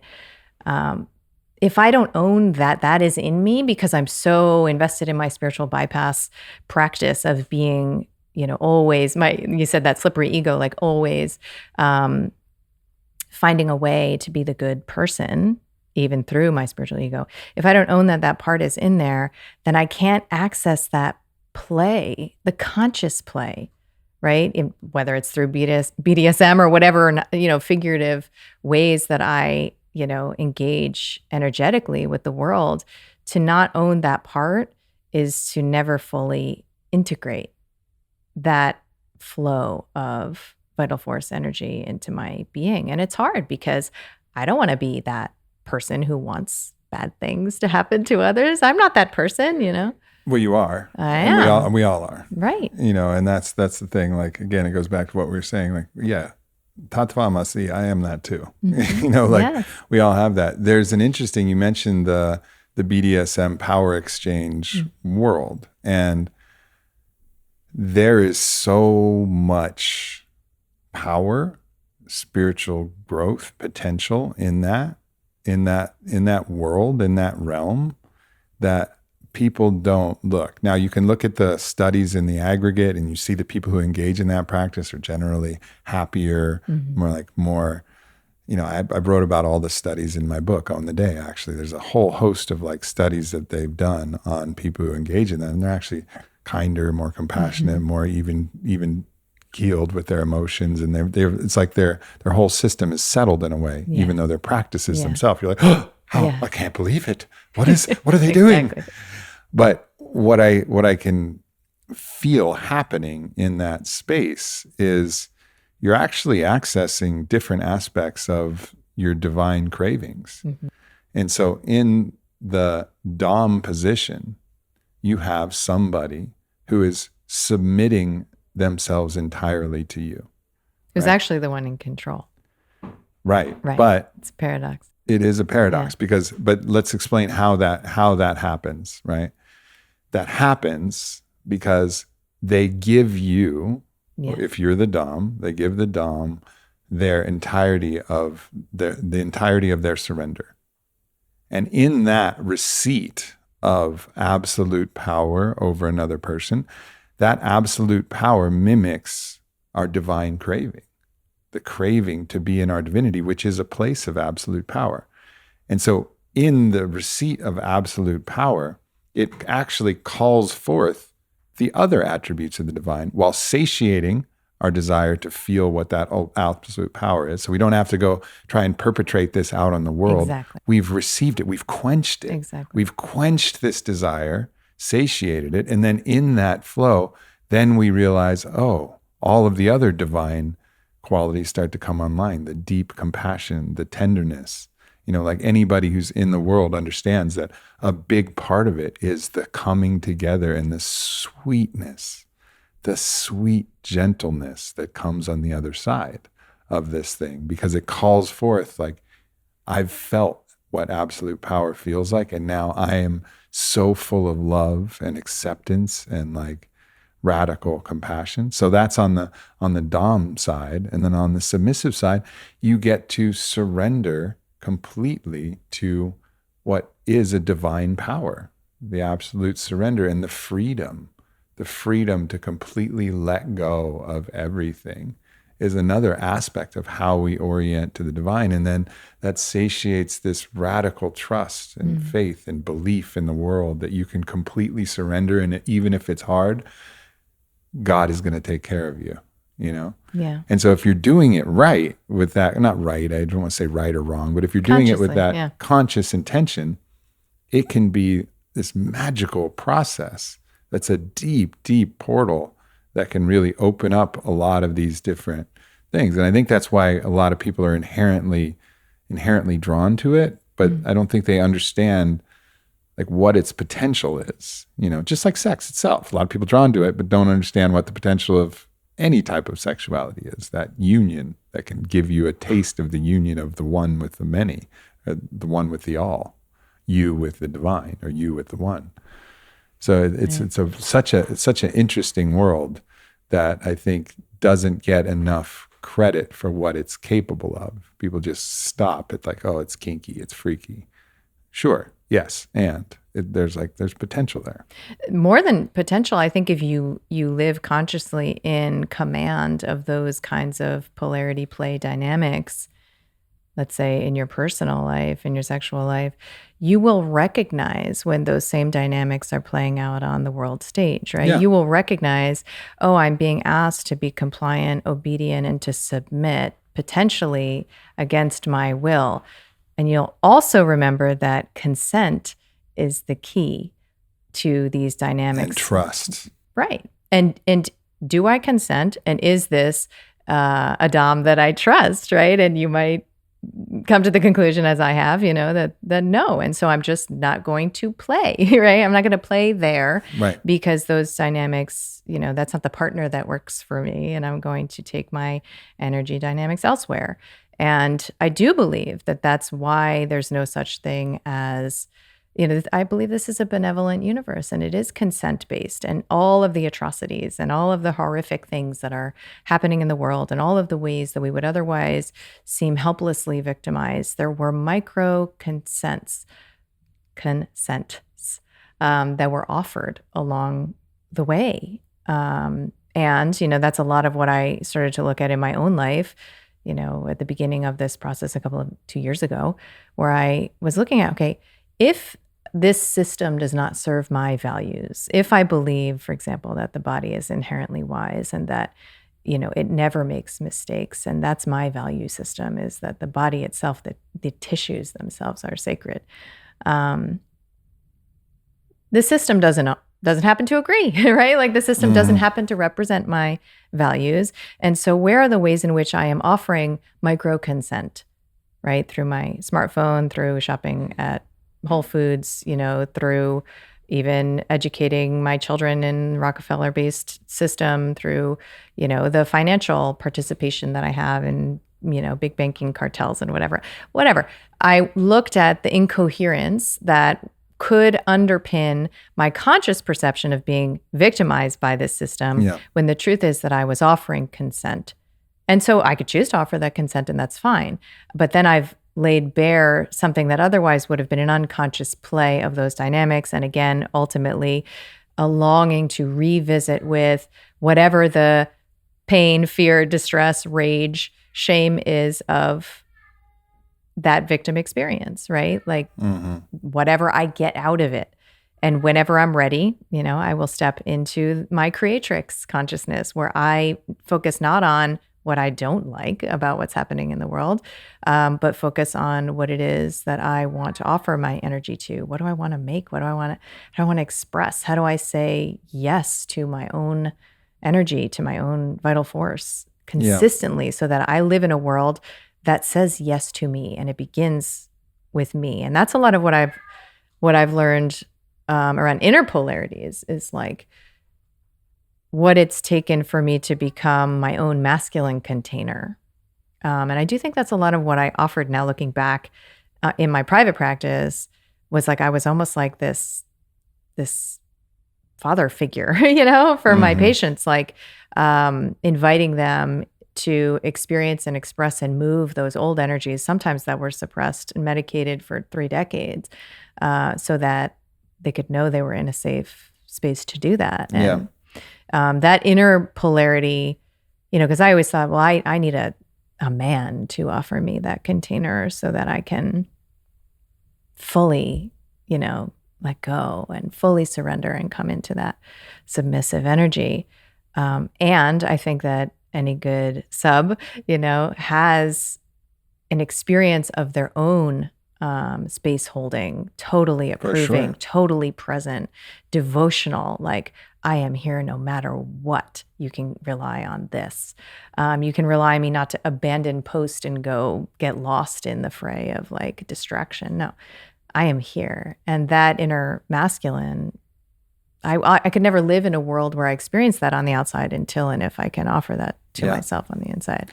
Yeah, we're a microcosm of the everything. Yeah, so like we can cultivate all of these different things, and to be either play any of these roles, we have to know what it's like. Yes. We have to know what that feeling is to actually understand it, to identify it when it's out of alignment, when it's being played out in all of these different ways. I think it's, you mentioned the body not making mistakes, and I just want to like clarify that for some people, because everything that the body is doing is an attempt at being adaptive for sure. And that's why it's not a mistake. However, let's say you just slam a Fanta Cola or a soda, whatever, packed with liquid sugar, an unusual experience that our body is not equipped for. That sugar is entering our bloodstream so fast that the body's like, fuck, exactly. I'm going to release a lot of insulin because I don't know when the hell this is going to stop. And it releases too much, typically, right? Like, so you go into that hypoglycemic state because the body kind of overcorrected for that. Doesn't mean the body's making a mistake. It just doesn't know exactly, like, because of the conditions. It generated the conditions for associated symptomatology that would invite you to say, I wonder if what I just did is maybe not a match, because if it did it correctly and the perfect amount of insulin just coasted you into a glucose of 72, then you just go on with your day, never invited to explore and examine how you are self-abusing, because we are our own self-abusers, right? In the choices that we make, we self-violate, we self-betray. And so those symptoms, in my experience anyway, are always the invitation to turn towards, examine, that's beautiful, explore, and better understand how we are out of alignment, because your alignment is different. And that's why any one size fits all, healing modality is probably not going to be the way, right? Because my inner incoherence, right? Like I still order on Amazon. In my value system, that is incoherent. So every time I do it, there's a rumble and a tension inside that eventually I'm going to experience on the outside, and that may not be true for you, in which case you keep doing you, right? But it's that inner conflict that then gets exposed to us through our choices. And that's our invitation, Yeah. I'm going to correct. This sounds like my cat when I bring him in the car. They are beautiful cats, though. Oh my God, incredible. And So true. talking to Matthias cats so I don't know, we might as well just keep this in the podcast. We had a brief interruption with our cat who decided that this was the best place he could possibly be. Look at my dress and his fur. It's like I know, meant to be. it is very much like that. Matthias De Stefano, who remembers, and you can listen to my podcast to get the full story, but he remembers lives lived in different civilizations. And one of the civilizations was precursor to ancient Egypt, in a place called Kem.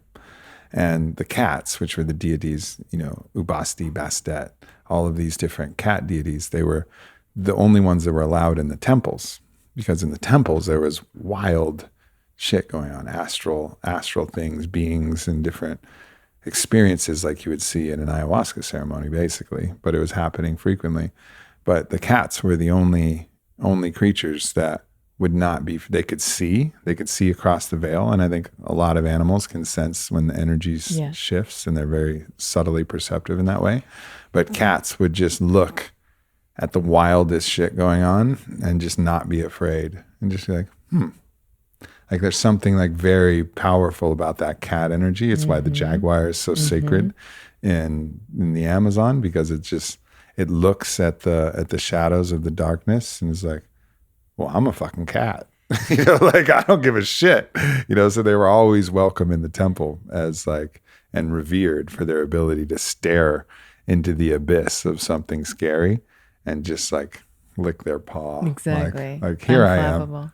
Yeah. And there's something like very potent. I think that's why we're drawn to that is we're scared. We're scared. We're really fundamentally, there's so much fear. And to liberate ourselves from that fear is what is required for us to really be free. Like that's freedom, is like the other side of the intensity of the fear that we feel. And when we're afraid, we saw how society was controlled by fear over the last few years, right? Like people would be willing to do anything. People would not see their friends because of their fear, or not see.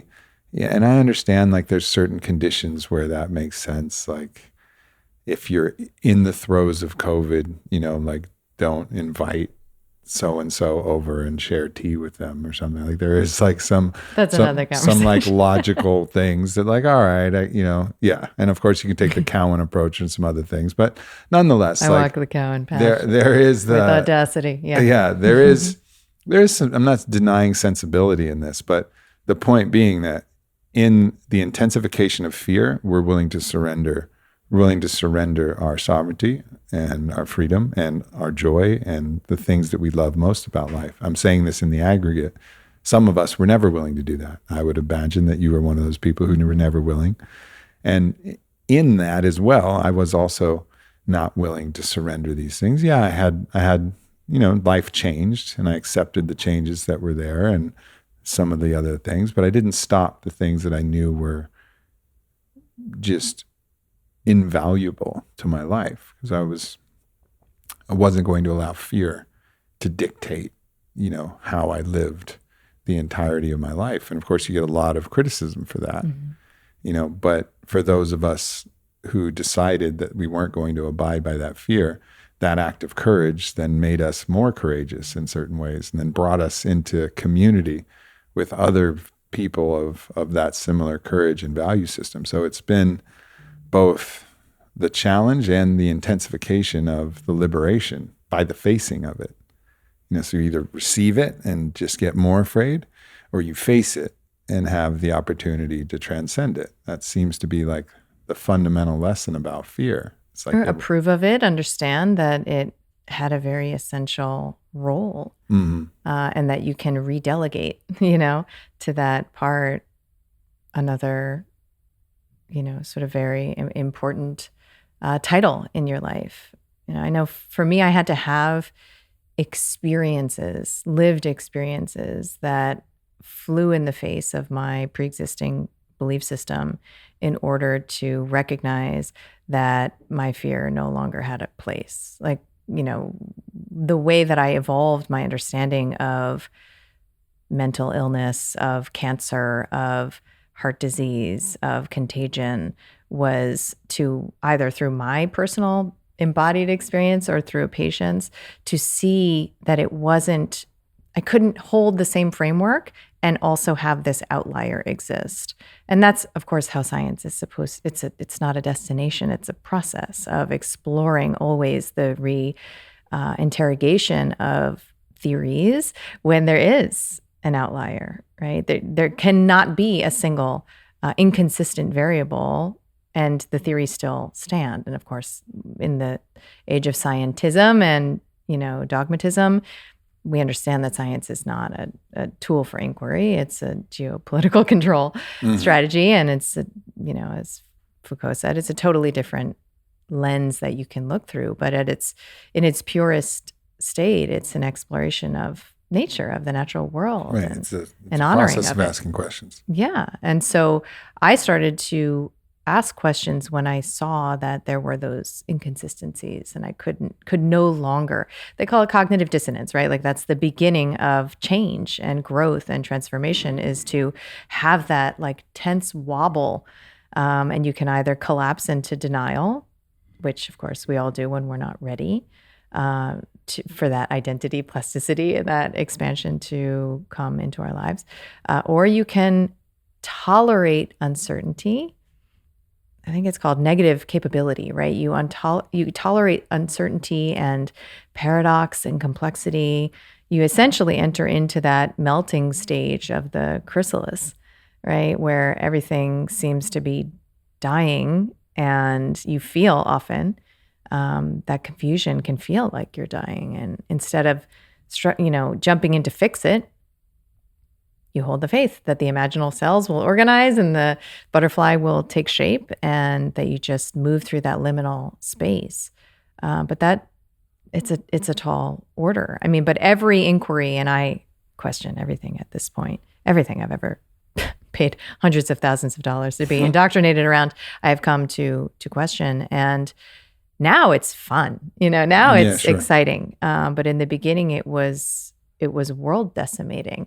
It was identity fracturing to let go of not only the ideas, but what I was getting out of that victim consciousness, right? How I was meeting my needs through the random mutation theory of cancer, through the germ theory of infectious disease, through the cholesterol theory of heart disease.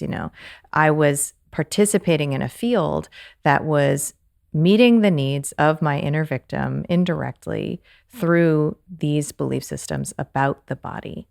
And so when I moved into a space where I align with my body and I understand that it's always me showing me about me, there's no other entity in the room, it's all me, there's actually nothing to be afraid of. Like, I don't use pharmaceuticals in my household because they're not relevant. It's like literally not relevant to my belief system to like seek to make something stop, right? It's like holding my head underwater and being like, oh my God, why am I drowning? Like I'm the one holding my head. Yeah. Like why, am I going to like send in, the Coast Guard or whatever? Like it's me.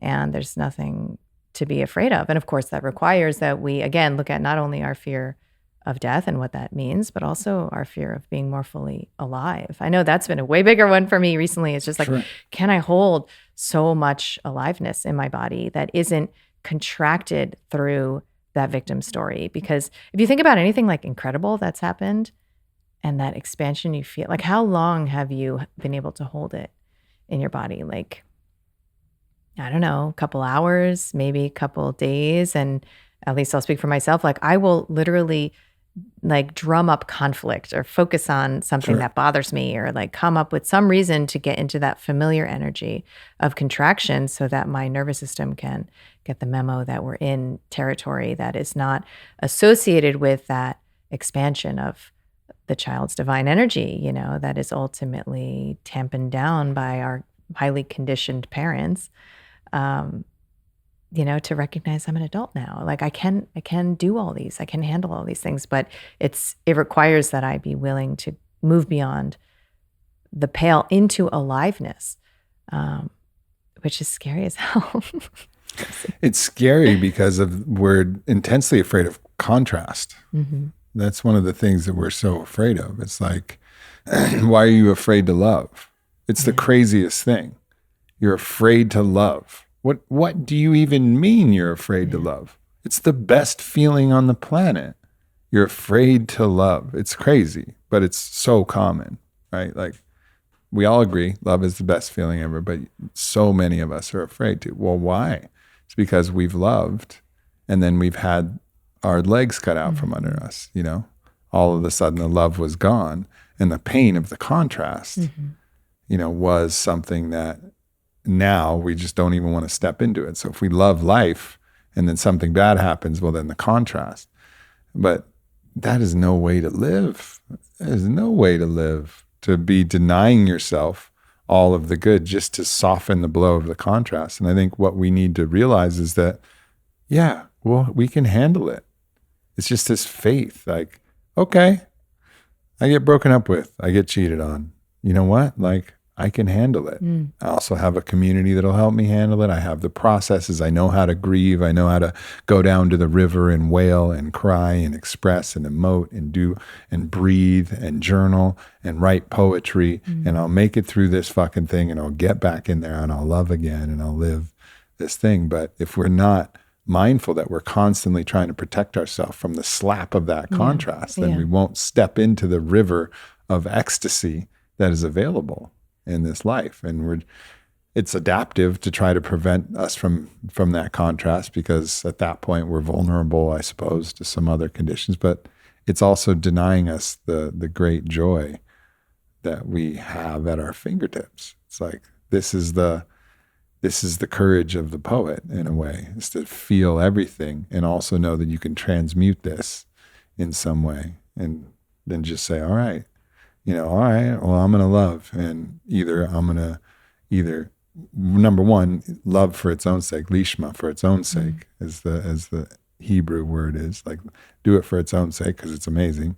And if it goes away, it's another note and another key, and I'll express that. Even if it doesn't come out in words that are poetry, it can come out in the way I move and cry and breathe and write. And we all have our ways to do it. And that's beautiful too. So fuck it. You know, like, let's go. I know. I think it requires, maybe it's part of that initiation, but it requires for many of us that there is an experience played out in the 3 dimensions, often in like a cardinal relationship, where you finally give up hope that you're ever going to get the love that you wanted, from your parents.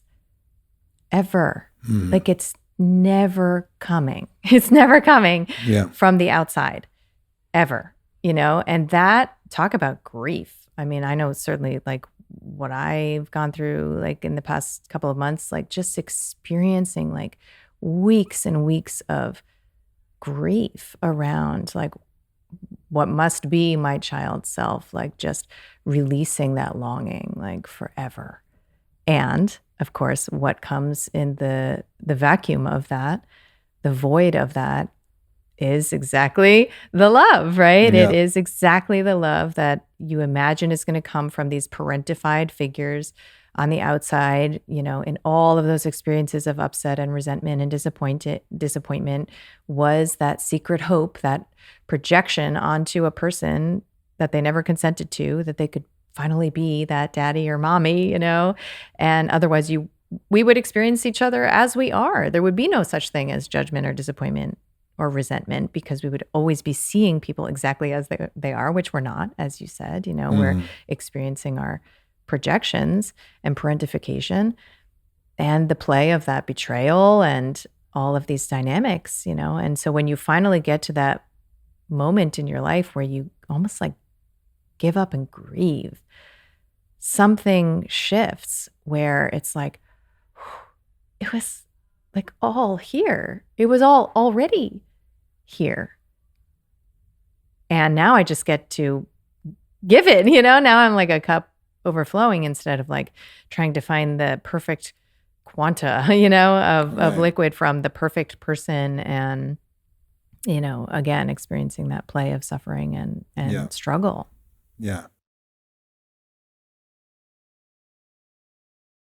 One thing that I wanted to touch back on, and I can think of it in my own life, is this idea of inconsistencies with my belief system, and ways in which I'm reifying certain constructs that I still do. And I just kind of like close my eyes for a minute and just do it anyways. Like one of these things is, I used to get sick a lot, not terribly, but like colds, like fucking constantly. Fortunately, that doesn't really happen anymore. But during that period, I really don't like getting sick, not from the physical discomfort, but from the having to stop all of my different engagements and all of the things that I was doing. It's just a massive disruptor of everything that I want to do and accomplish. Body. Yeah, for sure. So I got into like pretty, not Howie Mandel level, but like pretty frequent hand washing. And I realized that every time I'm doing that, like I'm just basically lathering my hands with fear in a way. Yeah, okay, yes, they're getting clean and presumably sometimes they are dirty, but nonetheless, like I'm taking an action that's just strengthening this fear body that's within me. And also like I still have different things that help me sleep, and different things and I'm like, but I still, at the same time, my belief is that the body is absolutely capable of miracle on miracle on miracle. And then it'll come around 1 a.m. and I'm not sleepy yet. And I'll be like, yeah, I'll take this pharmaceutical, and I just kind of like shudder a little bit and like worry about this another time. And so it's these subtle ways that I'm not living. And you mentioned it with Amazon, like I haven't gotten to that level of consistency with my worldview where that actually troubles me, at this point. Right. But for me, I know there are some things that actually do. And it's not that I disagree that there's problems with Amazon or whatever. It's just not high enough on my list for me to even like particular fuck with it. To my situation. Yeah. So, but there's this yearning in a way. There's this yearning in a way to be consistent, to be really, and it's also with my diet, right? Like I want to eat only organic produce only, and also animals that lived a life that approximates what a real living experience for that animal is. So chickens that were free to cruise around and smash bugs and do what chickens do, cows that were free to roam and eat the grass, and bison that were roaming the plains, or deer that, were out in the field. That to me feels like that's consistent with my spiritual beliefs and my love for the world and my love for my own body.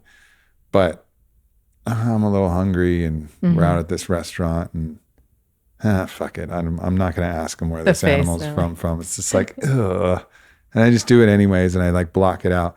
But I think I'm potentially underestimating the cost of the inconsistency, where I'm telling myself that you don't really believe this. If you did, you wouldn't do this. So you don't really believe this. So I'm like almost gaslighting myself with my own actions in a way. Yeah, I think you're onto something, and I'll take it from an angle related to what we've been talking about, which is how can erotic energies resolve this schism? Because you're sensing, you wouldn't be talking about it if there weren't parts of you in conflict. Yeah. And then there's additional ones that are like judging and shaming and holding different beliefs and prioritizing different things. I remember I first encountered this when I started to think about what it is for my patients, like after they decided to come off of medications of all kinds, birth control pills and statins and, thyroid hormone and psychotropics. Like they still... just real quick, are statins just completely ridiculous? Are they like, in your opinion? Is that... Well, I had a women's health practice, and there isn't a single study, not one, that could validate the efficacy or even indication relative to the adverse effects of that medication class for women, period. So there was no reason based on the science. And again, once you get into the belief field where, like, what is actually the problem here, right? What is the why? What is the message?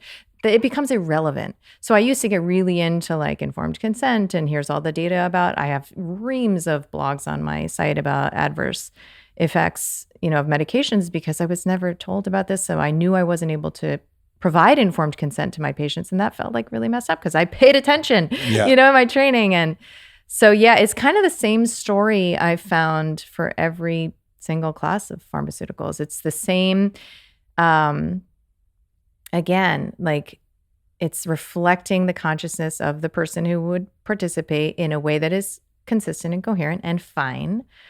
There's not even a place for judgment because it's all resonant if it's meant to be. The same reason I went to medical school at the time that I did, and I would never go now. And what ends up happening is these medications, they perpetuate exactly that which they purport to resolve across the board, all of them. They perpetuate the problems and propagate new problems. Like in the antidepressant realm, for example, like antidepressants drive something called tardive dysphoria, which is basically like chronic depression. It's the medical term for chronic depression. 1 in 23, according to a Yale study, 1 in 23 people who started an antidepressant are then diagnosed with bipolar disorder. So now they're spinning off new diagnoses and new problems. And, Robert Whitaker, who wrote the book that was the game changer for me, Anatomy of an Epidemic, he demonstrated with pretty robust data that these medications are responsible for what we call chronic mental illness. The medications are responsible because when you compare to naturalistic data, where people are either taken off medications or never started, they do better, right? Yeah, so they go in a wave. They go in a right, and so you could say, "Oh, bad pharma. How are they doing this to people?" Or you can say that it's consistent with the person's desire, unconscious, of course, to remain in that pattern of struggle. There's something that they're getting out of it until they're ready not to be. And I mean, I don't know about you, but every single experience of growth that I've had, I was not ready the second before I was ready. And no one could have coerced that. No one could have even inspired it. There's no possibility. So what I would say is, if you look at these inner polarities we're talking about, right? Like that masculine containment and that, feminine flow and expression and movement and dynamism, how would you, if your body was your feminine, which it is, object of desire, right? Yeah, this is the woman. Right? This is the goddess. If it was. It's part of the earth. Like, what are we pretending that it's because I have a dick, suddenly I'm not part of the mother? Get out of here. Get out of here. This is the goddess. Exactly. So if you are, let's say, like I play a game with myself where, now that I'm not having sex at this moment, as we've discussed, I play this game where I imagine like this like incredible lover's eyes on me, like at all times, like everywhere I'm moving, like I just feel his gaze like on me, right? It changes my experience. It like brings something forth in my body that I like, right? So that's the activation of that non-local sexuality that has given me and offered me an experience of almost like decoupling like fucking from eros and from my vital force, right? So what if you were to offer that gaze like to your own body, right? To your own inner experience of feeling states.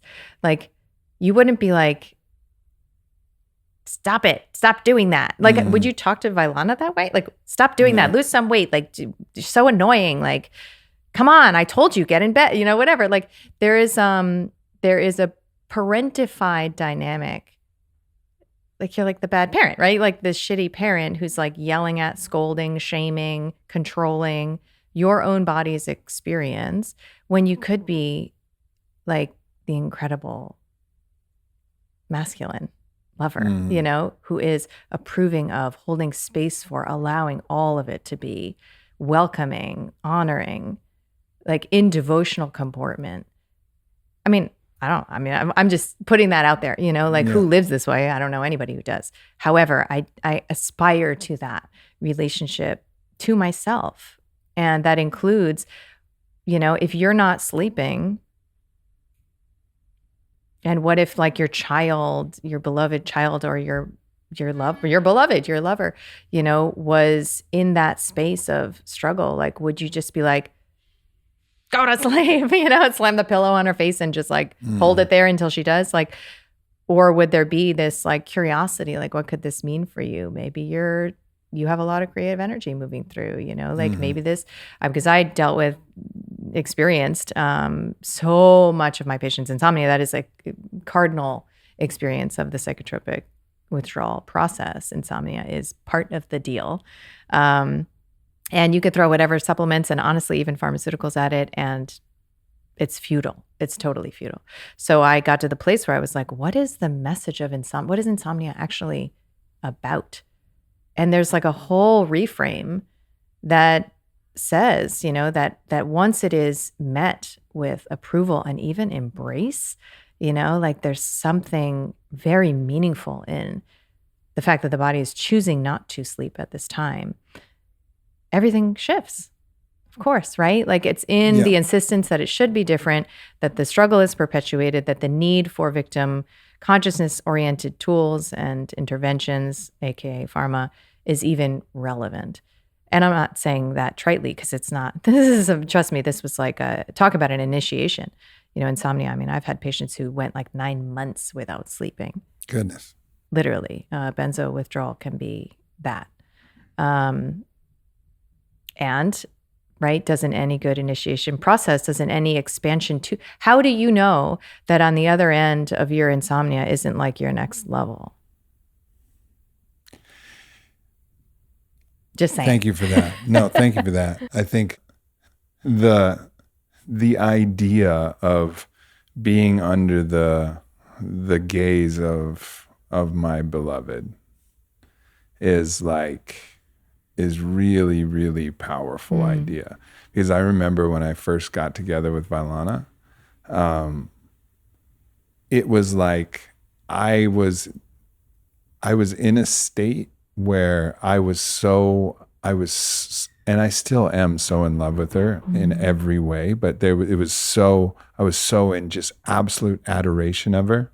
And like the fact that she would hug me and kiss me and look at me would bring me to tears in a moment. And it's like, I will be the best man that I can be in the hidden moments, in the moments where I'm under her gaze or not, because I'm doing this for her. And I will do anything, and I can feel what that felt like. And actually during that period, I got off all sleep aid, all sleep assistance, all of this stuff, like got off all of that.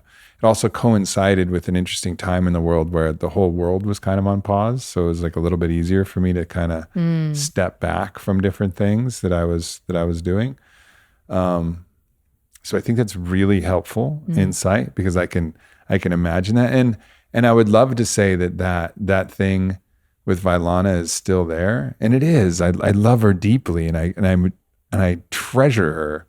But nonetheless, our familiarity and the deepness of our bonds, this knowing like she loves me unconditionally, and she's not gonna like not love me in the morning if I take something to help me go to sleep or not.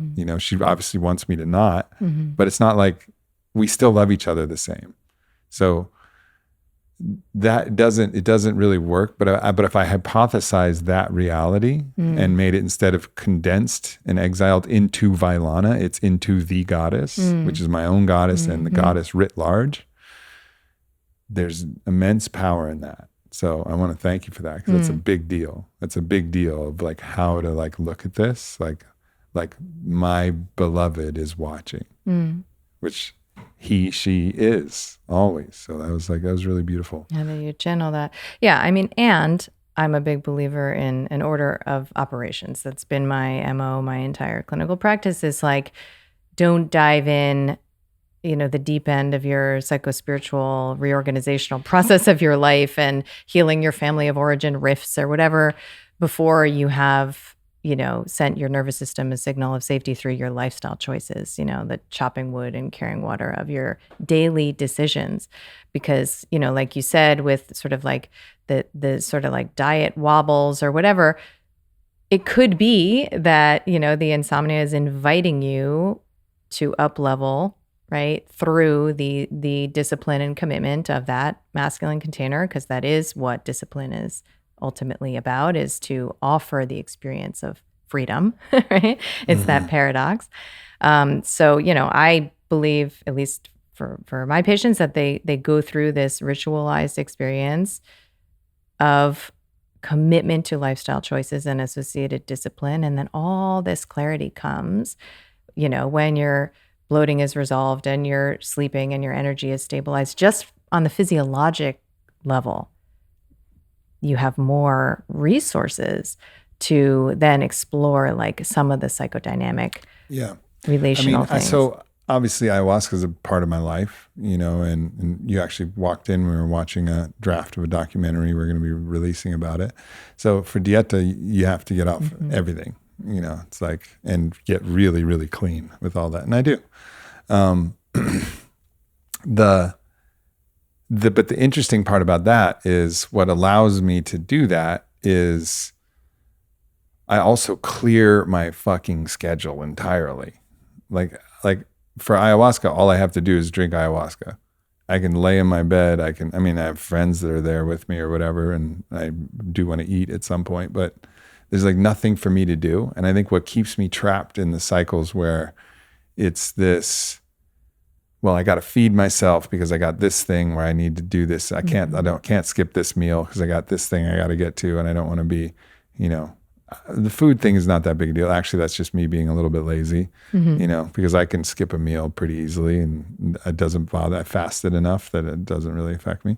So that's not a good example. But the sleeping thing, it's like, oh, well, I got this podcast tomorrow. I can't not sleep tonight. This is important. There's a lot of people that are listening to this. And there's this general feeling like, not now. And it's also perpetuating this worldview that without my immediate and time sensitive and driving contribution, everything will fall apart. Right.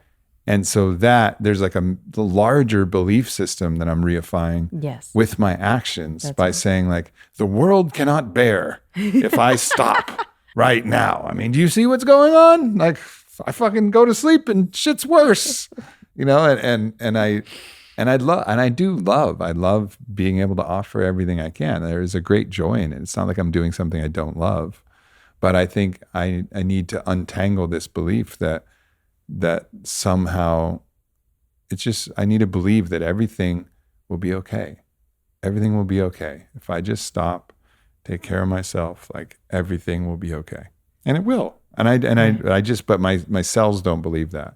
My cells don't believe that. Right. Well, it's the reclamation of your omnipotence, right? Because as a child, like, let's say, you're beat by your dad, right?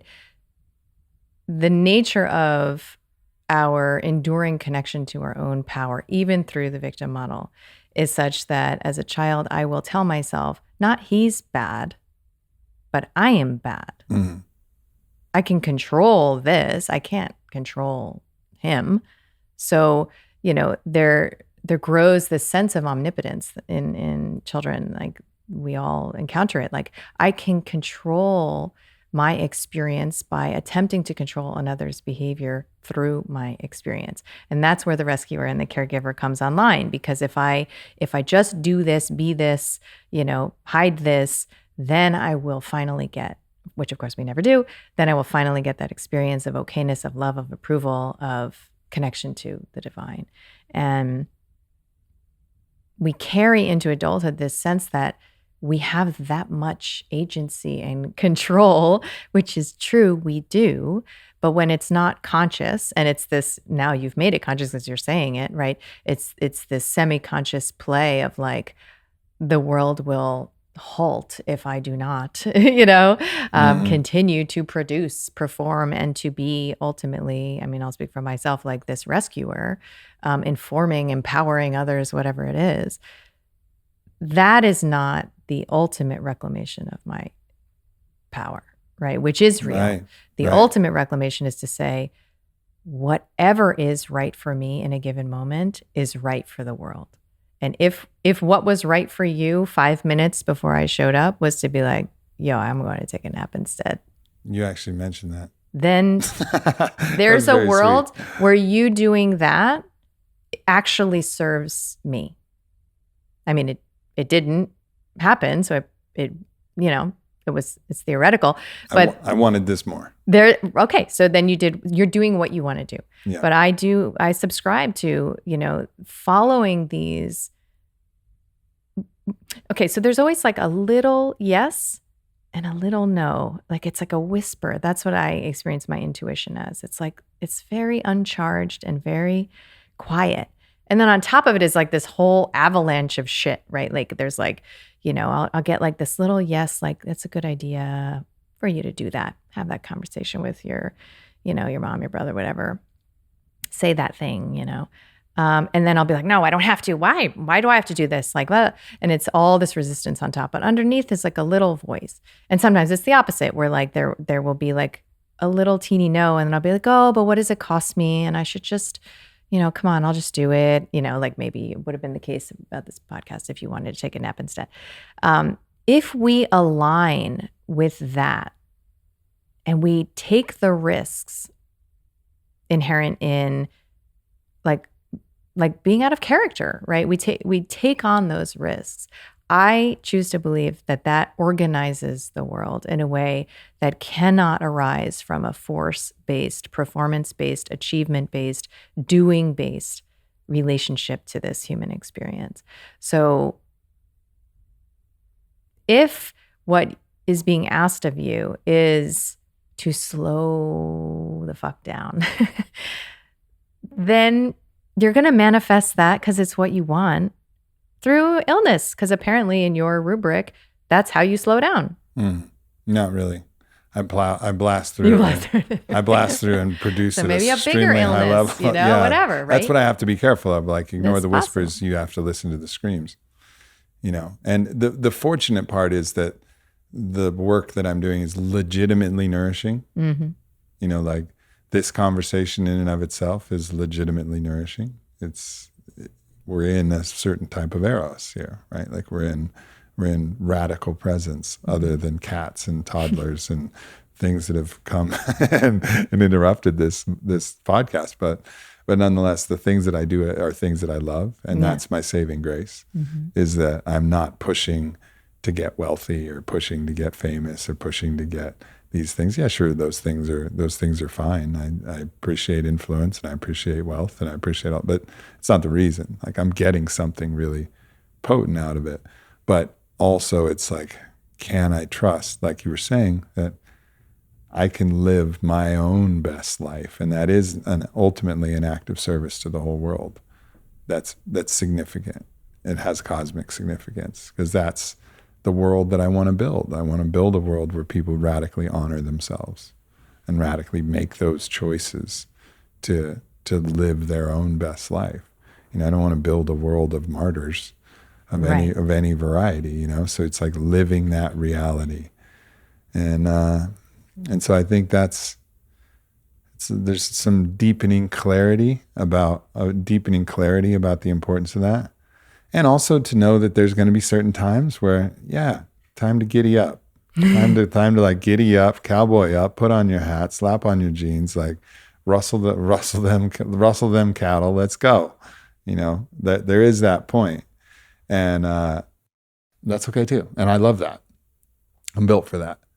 But it's just finding that balance, which I think is a greater level of faith. And now, the invaluable technique that you gave me of like being under the watchful gaze of the beloved, like that's gazing beautiful. Upon your own experience with that same eye. Exactly. It's to actually be under that, you have to collapse the separation between that and adopt that internally. Otherwise, it won't really work because it's just a figment. But if it comes embodied, powerful. It's a commitment to love, right? Yeah. I mean, that's ultimately the devotional comportment, is to find the beauty, the meaning, the design in all of it without exception. And, there is this competing field of consciousness that is a commitment to separation. And even in that field, we find, this experience of our own. It's like you were saying, we end up attracting and developing intimacy with that which we're fighting. It's still a form of love. It's like I found, as I explored activism and the shadows of activism, that there is such an intimacy with the enemy that you develop. You caress that enemy with your thoughts, your attention, your heart energy, like all day, every day, when you're in that warring posture, even as an active, freedom-loving activist, and there is a kind of twisted, perverted love there, it's just not the conscious, intentional, liberated, sacred experience we came here ultimately to reunite with. Yeah. But maybe that contrast is what makes finding that again, remembering that, so much more delicious, because when we do, we're like, oh, I was getting a version of it out of that old way, but it's nothing like this, It feels like it's kind of like we're if life was a video game, which I don't mean to go down like this is a simulation, because I think that's all nonsense. It's real and a simulation, if you want to call it that. But I think it tries to reduce this into something that's meaningless, and it's not. We know that it is meaningful, But just to use this as an analogy, it's like if you were about to play the game, you're the avatar, you're the character, and it's like choose your world, like a race car game. It's like choose which track you want to be on, or choose this world that you want to go and fight in and be in. And we get the chance, like, all right, choose which world you want to be in. Do you want to be in a world where you're at war with nature, at war with your body, at war? Do you want to choose war world? Okay, well, here's war world. It's level 2. Yeah, here's war world. You can play war world. But what about this other world, where you're in rapture with the beloved always? Like, you want to play that world? Like, yeah, that world's pretty good.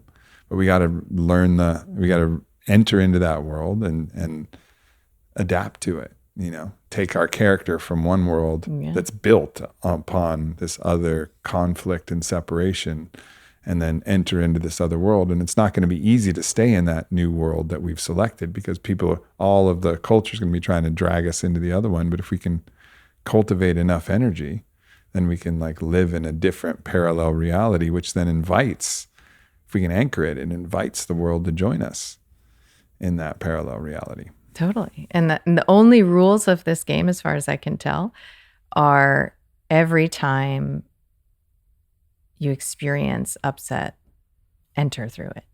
Period. That's the door.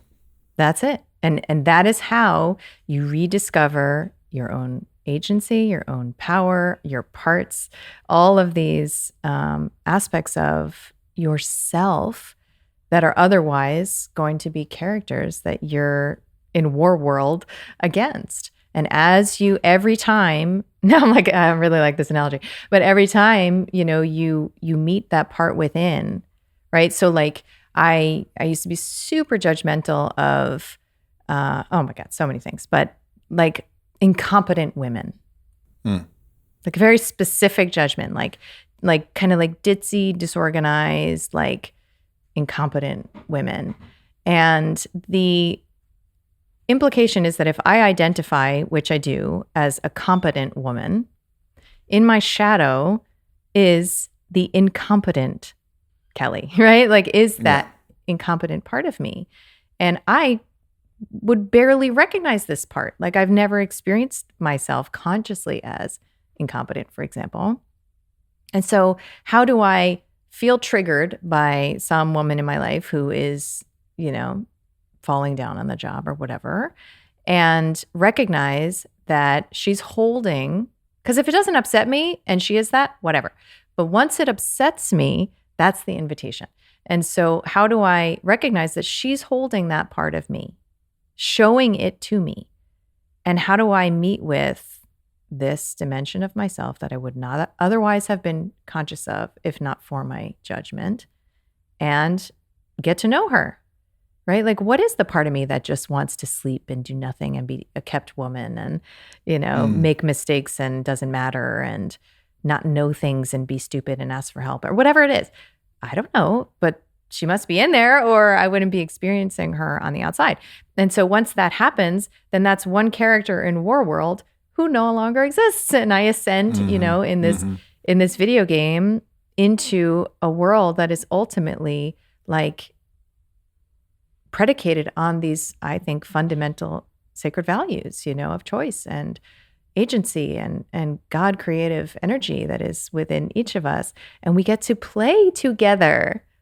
Like, what is better than that? And we ultimately circle back to that childhood experience of play and divine love that we were, I think, electively robbed of. That's part of this whole like playing hide and seek with ourselves, and Alan Watts says, in one of his lectures, he talks about like how if you could like dream whatever dream you wanted.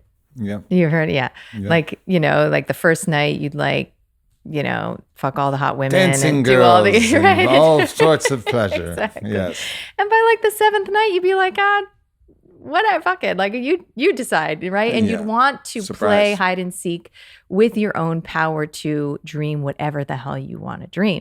You want to pretend that you don't have that power so that you can find delight yourself right where you are right now. Yes. Exactly. Yeah. Oh my God. What a mic drop with him is nothing else that needed to be said. Yeah. Yeah. Well, speaking of which, amazing. I see why when we got to spend time at our Fit for Service event, people were coming up to me with tears in their eyes and explaining what an impact you've had on their life. And it's really, it's a beautiful, encouraging thing. I know many doctors now, actually, that just completely turn the understanding of what medicine really is on its head. Yourself, Zach Bush, Dr. Dan Ingle, Dr. Dan Stickler, like I have Dr. Craig Conover, I have all of these. And it's now becoming like, oh, this isn't just an anomaly anymore. There's a field. It's a field, yeah. There's a field that's developing and emerging. And so thank you for holding this. Thank you for holding this new reality that is inviting people, your colleagues and other people to step into, and also, inviting me into a deepening of my own world that I want to live, my own more beautiful world that my heart knows is possible. Yes. So thank you so much. Is there anywhere that you want to point people to that they can dive in and get more goodies from what you have to offer? Well, in the censorship shuffle that y'all are getting a nice taste of right now, the only place is just my site, kellybroganmd.com. Only reliable place, although I like playing on Instagram. I was off it for like a year, and I'm so shadow banned. I think like 10 people get to enjoy my illicit content these days. But I've also found it to be, talk about like reclaiming parts, like a really incredible boot camp, for meeting my own voices, because any comments that would otherwise bother me, like somebody called me a whore today and I was like, maybe I am. I don't know. Like, it's like, when you can get to the point where it's like, I don't know, maybe I am. Okay. Or if it just doesn't land, like it's all an opportunity to explore like what's up in here so that Enter trauma, that trauma can end on the outside. Beautiful. Thank you so much. Oh, it's such a pleasure. Yeah, Thank you. amazing. It's an honor, really. Yeah. Thank you so much, everybody. I love you guys. See you next week. Fit for Service is throwing a festival. It has all the musicians, my favorite musicians on the planet, really. The Glitch Mob, Dr. Fresh, Troy Boy. I mean, if you can't dance and you don't want to dance when you hear them come on, you're crazy. They're the best. You have Emancipator, Dirt Wire, Lucky Luke, Sat Song. There's so many different incredible people who are going to be there. I mean, the list goes on. I encourage you guys to check it out. Go to fitforservice.com/ARKADIA with a K. And it's called ARKADIA because Arcadia symbolizes a return to the Edenic state, the second innocence, a place where we're in harmony with ourselves, with each other, and with nature. And the guiding principle of this festival goes beyond the leave no trace ideology. We're trying to leave it better than we found it. Leave the town of Alpine better than we found it. Leave the land that we're on better than we found it. Leave ourselves better than we arrived. And leave each other better than when we came. There's amazing speakers, Matthias DeStefano, Charles Eisenstein, Zach Bush, Blue. Many of the podcast guests who you've heard are going to be there live. This is a once-in-a-lifetime event that if I wasn't throwing it, I would be the first to sign up and be a part of it because it's everything that I would want. Of course, the place is going to be beautiful, lakes and mountains. It's going to be a really, really special experience, and I can't wait to meet you guys there.